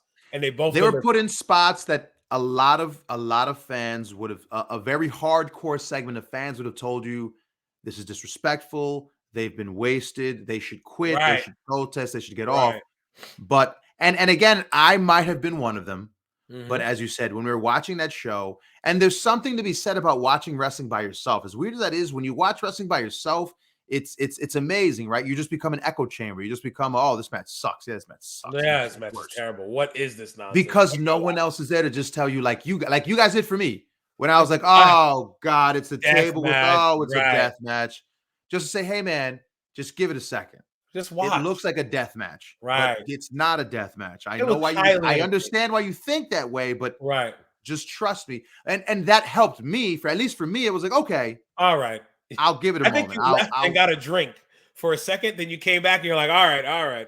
Yeah, because I was like, you know what? Because I know Yeah. I'm getting worked up. Because I know I don't like what I'm seeing. You know how I get? I get worked up really easy when I see Right. something I don't like, and Right. all I want to do is now rant about it and get angry about it. So I was like, I'm gonna get a drink. Mhm. But when I came back, I was like, all right, this match is in the Jackass universe. That is Right. why they're gonna do Jackass centered spots. And the whole match was all Jackass stuff.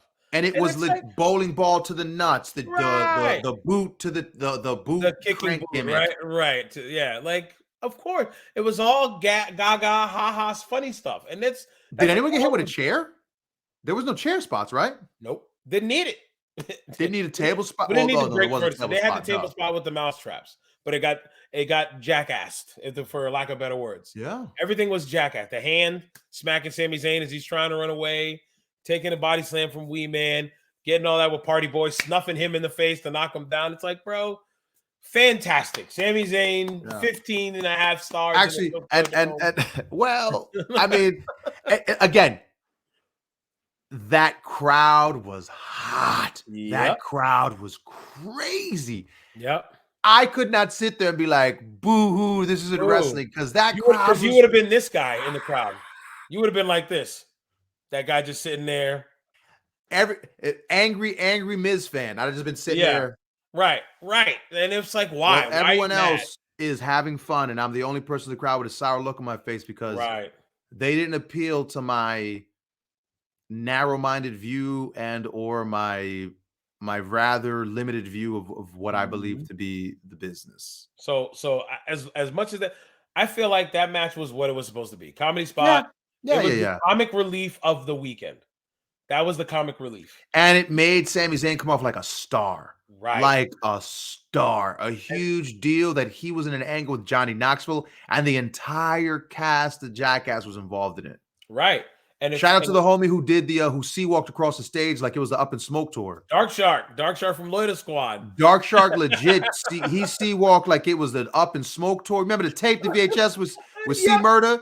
C Murder hit the blunt hand and he sea walked the whole stage. Oh my God! All right. So moving on. This homie in the middle of a WrestleMania ring, I was like, "That's gang related, homie." He was just sea walking. They cut away. Heavy. They cut away. I don't know if you remember that. It was just like, no. They're like, no. Is that gang stuff? No. Other camera. Roaming cam. One. All right. So next match, he had Naomi, Sasha Banks defeat all the other three teams by pinfall. I'll be honest. I don't remember a lick of that match. I remember the finish. I just remember the finish because I remember they did the move into the move and they won. And it was Sasha's first ever WrestleMania match win. All right, they did the first ever WrestleMania win. Lung blower into the whatever into that. Yep. Yeah. But congrats to her. Congrats to her. Congrats right. to Naomi.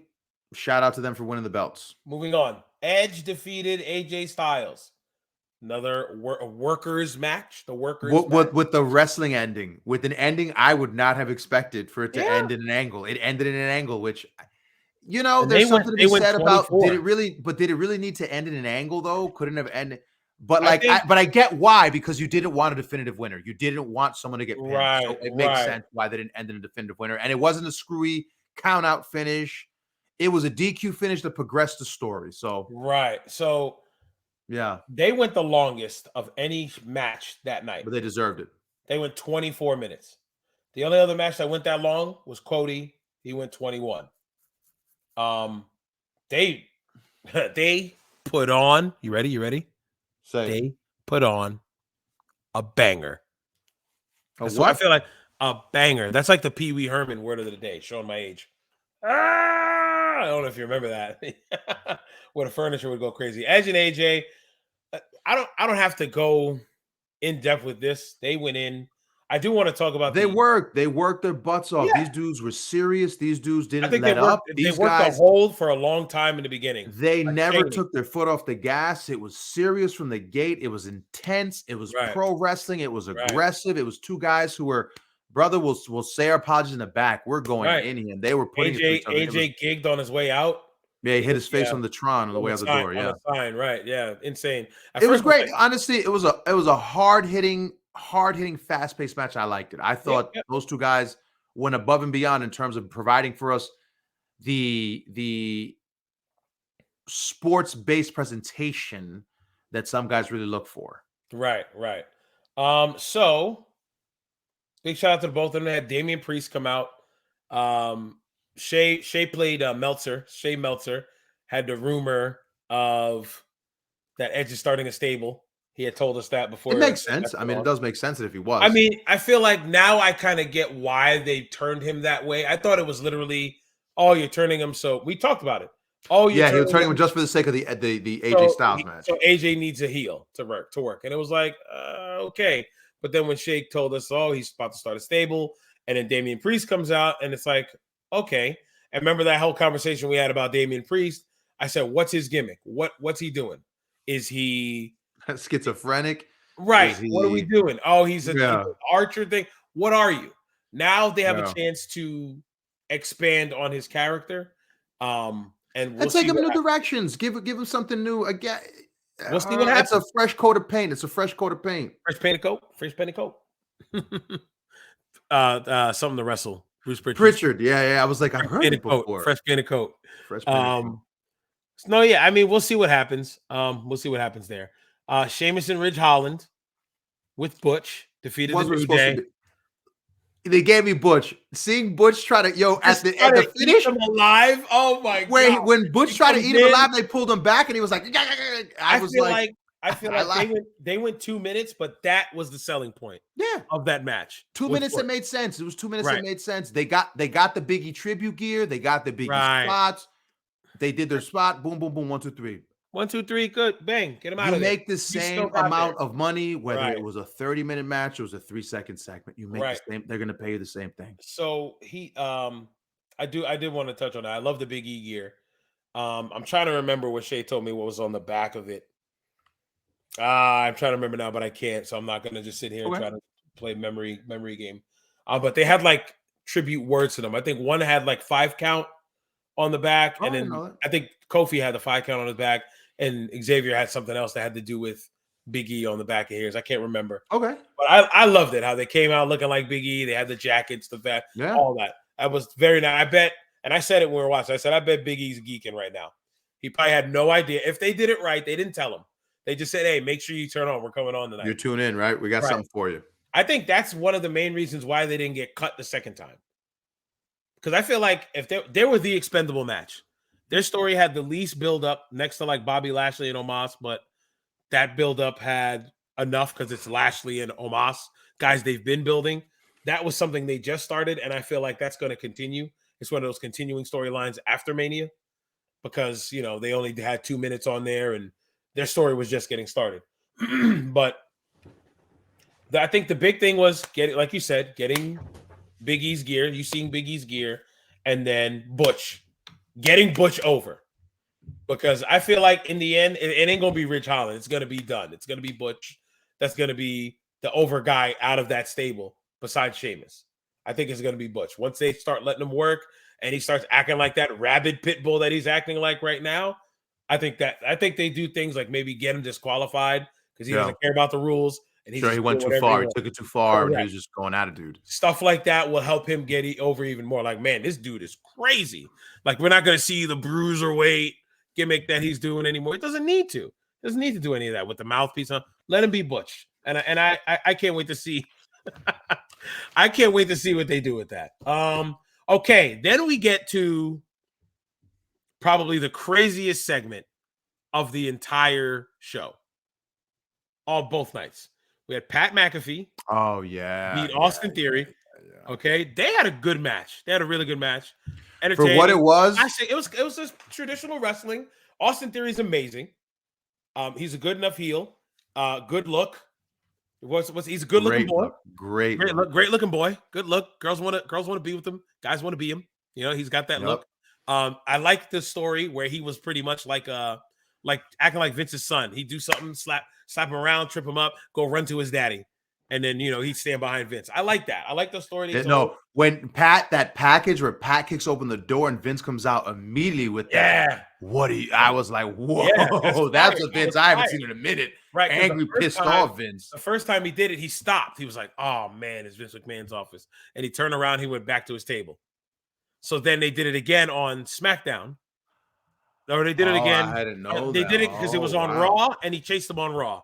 Then he was commentating on SmackDown. They were doing the Shinsuke and Rick Boogs, and Austin Theory tripped him. Same deal, and he just chased after him. McMahon. He said, "You know what? Screw it."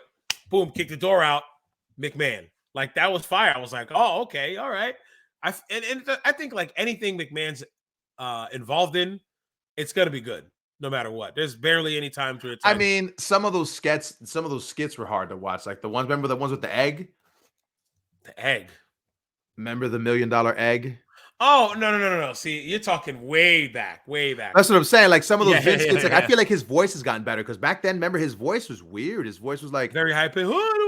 It's very no, like Vince. high. Vince was like I was talking.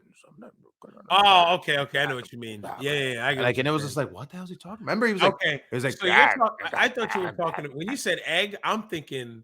Why am I thinking gobbledygooker? oh well, I mean, because You mean that egg from? Yeah, that golden egg from the Rock, the Rock movie, movie. where remember he had that awkward scene Yeah, when he was showed weird. up in the limo and he was just like, cheer Yeah. for the egg, and everyone's Yeah. like, yeah, and everyone's just Yeah. like, what are we doing? What? Yeah, product placement. That's all that was.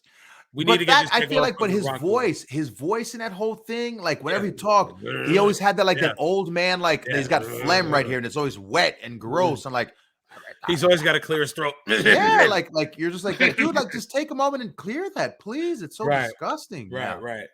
But no, so McAfee beat Theory. He did the box jump, is what some people call it, but I call it the Shelton Benjamin. Jumps up, catches him, superplex, boom. Does he? No. Then they go to the finish right from there. I can't even remember what the finish was. The exact finish. Oh yeah. I forgot. Pat Gets the one hop. superplex. Pat one hops, and Yep. you're right. Pat one hops gives him the Superplex. suplex. He gives him the suplex Because he backflips off of it, if I'm not mistaken. Yes. from the He top. backflips off after the suplex. Boom. Then I'm trying to remember what was after. I don't remember. Why are you laughing at me, dog? No, nothing. So yeah. From there, Pat McAfee goes over. Whatever. We're old. He wins his match at Mania. Wins his match at Mania. All good. He lived the Again, dream. He lived right. the dream like any kid. Then he he got winds to up. wrestle at WrestleMania. He winds up calling out McMahon, and McMahon's like, me, and then you can see once I saw him take off the jacket and I saw the tank top underneath the shirt, I said, "Oh, Vince is about to work with his tank top." I was incredulous. I was like, "No way, yeah." no." I was incredulous the entire time. Going, he unbuttons. I'm like, Vince is taking his time. Comes out, he's like Flabby Jack now. He's got the loose skin, old man loose skin, but he's still ripped. He's still ripped. He looked so weird. He was like these gargantuan arms, Oh this like my little God. stick figure. He looked bizarre. But then he was walking odd, like he's walking like a 76-year-old man would walk, but he's leaning into him. He's like throwing him into the buckle from like the middle of the ring. 76 years old. 76. And I was like, Vince, you're pressing upon Pat like a veteran heel who's gonna know how to be a ping pong ball. Like, you're impressing a lot on Pat. Yeah. And Pat said he had no idea he knew some of the things that were gonna happen, but he said he didn't know everything that was gonna happen. They called it on the fly. Is that a lot of stuff was on the fly. The ball was a gimmick. The ball was the gimmick. He knew that was the finish. With Vince putting the ball into his ribs. When Vince hit him with an old man or a man hit by football, kicking ball or whatever. Exactly. It's like a Simpsons bit. This is why I was like, what is this? Right. And he knew that was coming. He knew that was the finish for that. Yo, but shout out to Vince not missing the ball. Can we just say Vince didn't miss the ball? Vince punted it, man. I bet Vince would have been so pissed at himself if he did. I'm just saying, we all make fun of him for everything that happened, but he didn't. The one place that could have been disaster would have been had he dropped that ball and just missed it and the ball would have bounced out the ring and would have fell out the ring. We'd all be crying here till this day about like, yo, long roll out of the ring. Yeah, I remember old man Vince dropped the ball looking like an old decrepit bastard. We'd have all been going in on Vince. He had a memorable moment anyway. So he beat Pat For McAfee. good or for bad. All right. They went 3 minutes and 45 seconds, which is awesome. That's all the time you need for Vince. Then I think they start putting the beats on McAfee. And then glass shatters. Glass shatters. Out comes Stone Cold. Wait. But before you get there, they play Vince's music. And Vince sells it. Vince stooges it off. Vince stooges Right. it off finish. Because when they hit his music, he stooges it off, and then he kind of has that, wrong music. It's not my song. And he just kind of like, keeps going into it. But then 45 seconds later, and he had the reaction. So it's almost like, man, he stooged off the finish. It's like, it's okay. Even still, because I bet the live crowd didn't catch that. Oh, yeah. Maybe the guys that were forced to watch the Tron because they're so far away, those guys might have caught it. But the people in the moment that were close enough to like keep their eyes correct. People who were in the moment enjoying it and freaking out, not being like, wait, because did you see Vince's face? Something's happening. We're looking for something else is going to happen. So then music hits, out comes Stone Cold. Stone Cold gives Theory a stunner. Theory tries to one-up Scott Hall. I swear. He did. I'm sorry, he did. Where he jumped up and he started marching through the air. I was like, how is it even possible? Fantastic. Fantastic. Theory, listen, man. I won't be surprised Theory's not a US champ or an Intercontinental champ soon. They're gonna put one of those things on him. So I finally convinced you on Austin Theory. What do you mean you convinced me? Because I've been putting over Austin Theory forever, and I feel like you were kind of giving me heat about it a while back, and now you're like putting him over. So I'm digging. Not heat. Well, you get that Vince dust, you get that WWE dust. You know that. You get that E dust. They go home. Let's get in the bag here. Here, Austin. I can't wait till you start telling me Will Hobbs. Like, yo, Jeff, Will Hobbs? Will Hobbs goes to the Performance Center and learns how to work. I can't wait till Will Hobbs goes to the Performance Center. Yep. When he comes there and he starts working NXT 2.0, come talk to me then. 2:45 to this show at 1:50 in the morning. I know we got it. Yeah, at work. And I was like, we're almost done anyway. So Austin comes out. Austin gives Theory a crazy stunner. Then he proceeds to give Vince the most amazing stunner in the world. Vince again. 70. All right, I'm so sorry for anyone who's listening to this. I apologize to you because I said again. We're gonna have an again counter next week. I know. I'm gonna figure it out. This is live. This is in person. I don't talk about wrestling that often out loud, so I apologize because Here we go. Anyway, everybody's catching it, but you right now. Yo, the homie Vince Kennedy was a 76-year-old man who was doing his damnedest to sell and feed. And I was like, oh, he's trying so hard. And it is looking like a 76-year-old man who was like, right? He was trying to feed in his face, but then he was stumbling because he couldn't keep his he dropped to a knee. Yeah. And then got back up, lost his balance, and got for the ropes. Because he bounced off the rope. And you're like, no, not Grandpa Vince. No, he's human. Stop. But what made it great, Stone Cold helped him along the way. Stunner was awful. Vince still took it when he hit him with the stunner, and I thought he destroyed his legs. I was like, he went knees. He went knees and fell backwards. I was like, done. Vince is done. It was like somebody shot Vince. That's what it looked like. Because he just died. Vince just died right there in the ring. Austin's sitting there dying. Geeking. He geeked. He was done. He was just like, there it is. He was like, this is it. He's like, there it is, folks. There's Vince McMahon. I just stunned a 76-year-old man who looks like I killed him in the middle of the ring. And it was phenomenal. I think when he put the world's softest boots to him, and he was just like, get out. Just get out. Come on, Vince sold it. He was like, Vince got out there. I was like, good for him, man. Listen, and Vince, again, we say it again. Vince doesn't, we said it that night. Vince don't have to do any of that. There's nothing Vince has to prove. How giving, right? Like you feel like he gave himself of that. Like, and again, we could say it like, oh, it's such a, but he gave of himself. Wow. Every time that old man didn't have to. For the most part of the segments I've seen Vince in, I can date back to when it was Triple H and Randy Orton, and he got punted because it was going. Randy Orton was going through the family. He did something to Stephanie. He did something to Shane. He punted Vince. Vince hadn't been on TV in mad long. His music hit. He confronted Randy. punted Vince. I sat there then. That was like 8 years ago, 9 years ago, and I'm like, Vince don't have to do that, bro. Vince was in his 60s. Vince, you ain't gotta get punted, bro. You don't have to. But Vince understands the business and he gets it. He gets how iconic he is, for a lack of better words, and he knows if something like that happens, it's gonna be a big deal. It'll catch it. It'll put eyeballs on the product. Him getting stunned by Stone Cold is a big deal. It's a nostalgic act. Everybody that's over 30 something that's gonna go crazy in that arena, even over 20 something, because now with the network or Peacock, now people can watch all that old stuff. So it's like, man, it was awesome that he hit it. He hit that stunner. Austin's up, laughing his tail off.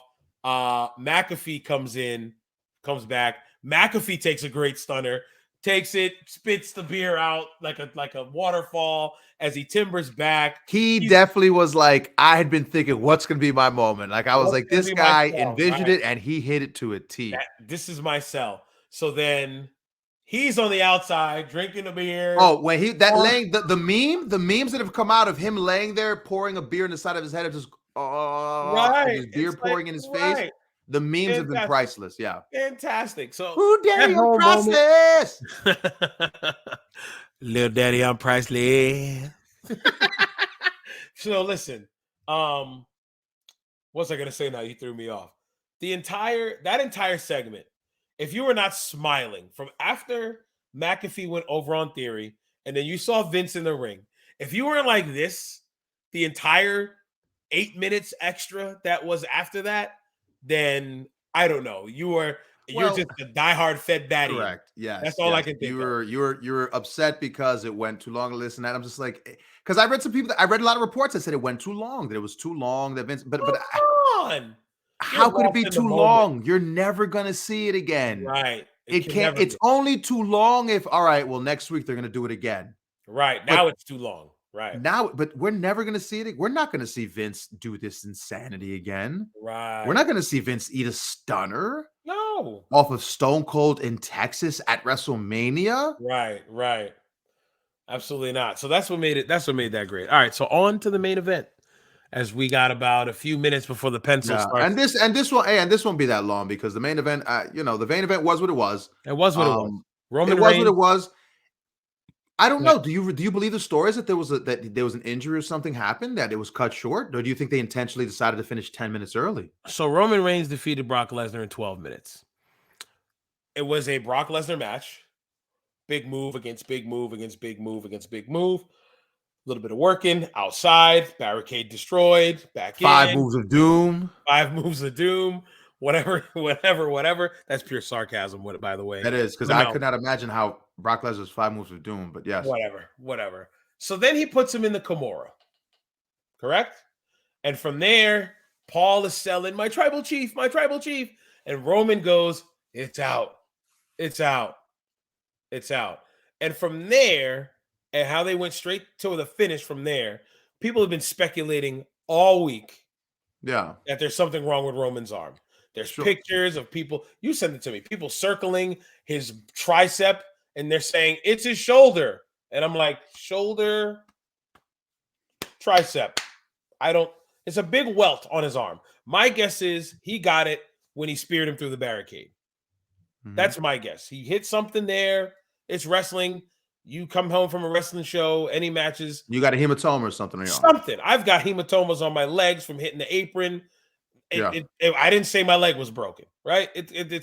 He was selling. Roman was selling, bro.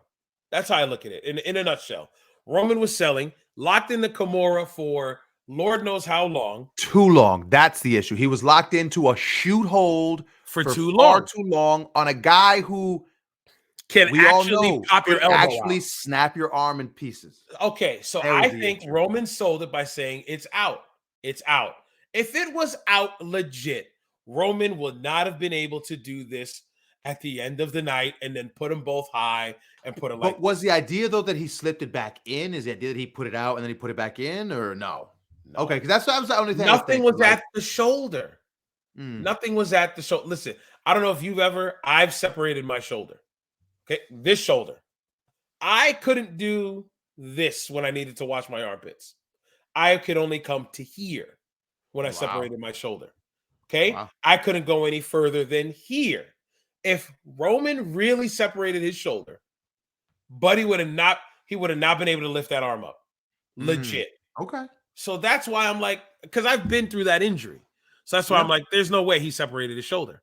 Because it sucks. It pops, it gets hot, just like we were talking about Bianca's eye. It pops, it gets hot, it becomes tender, and you have to baby it. You have to baby it. And you can't. Wow. When I'm telling you, I got to here. I was soaping myself like this for my armpit under the same arm. So there's no way. There's no way. It was his tricep. It was a welt. We'll see on Friday. It's Thursday now. We'll see on Friday, tomorrow. When he's perfectly fine and he's cutting a promo and whatever's next is next. I think that's what's going to happen. So I don't. What did you think? Did you really think he hurt himself? I mean, I thought for storyline purposes, because they had the over the shoulder shot where you saw Paul Heyman's hand pushing the rope to help Roman get free. I thought, okay, so there's something there. And I just figured it's an angle. I never thought it was actually. I don't know. Gave him an out. I don't know. He beats Brock, but I don't see how it gives him an out because he beat Brock. So, it was fine. So it wasn't a bad match. No, it's just the ending was so abrupt, and people didn't expect it to end that early. I think that was correct. And that's where I think for me, it was just like, okay, the ending was abrupt, but was it a bad match? No, it was fine. No. I got to see Brock. You know what? You didn't watch Brock spam, as the internet loves to say. You didn't watch him spam suplexes or anything like that. Like, right, he worked. He sold. Yeah, Brock he sold. worked. It was a good pro wrestling main event. Right. So yeah, I mean, I didn't hate the main event. I couldn't bury it or anything like that, but it was a good main event. I liked it. I liked the show. All in all, if you were Mr. Vernon Meltzer, if you had to rate the show 1 out of 5 stars, what do you 1 out of 5 stars? I'm not gonna say was it a show worth watching or a show worth skipping? How about that? Okay, show worth watching or show worth the whole, the whole star rating system and all that, it's so subjective and bullshit. Like it's so like, because I guess it just feeds into my my ego of like, it's a bad show. Is the show worth watching? Yes, it's a show you should watch. You should go out of your way to watch this show. Oftentimes, like I talk about the indie spotlights, where I'll say, like, watch this show. WrestleMania was a show you should go out of your way to sit down, watch it. It was fun. There are some matches you can skip, but honestly, I think you could watch the whole show from beginning to end. There's not really anything that's that egregious or that like, oh, this is so boring. I have to sit through this again. I can't stand this match. Everything had something for somebody. So I'm gonna piggyback off of what you said. Right, thumbs up. Definitely thumbs up. Watch it. I'm gonna treat this. This was like a double CD. Remember back in the day? It's like a double CD. Absolutely. There's some tracks you're gonna be like, nah, this ain't really my thing. But then there's some tracks you're like, yo, this one's it. There was a lot of them. There's a lot of them that were like that. I'm looking at it. There was 16 official matches. Okay, 16. If you count McMahon versus McAfee, 16. Yeah. 1, 2, 3, 4.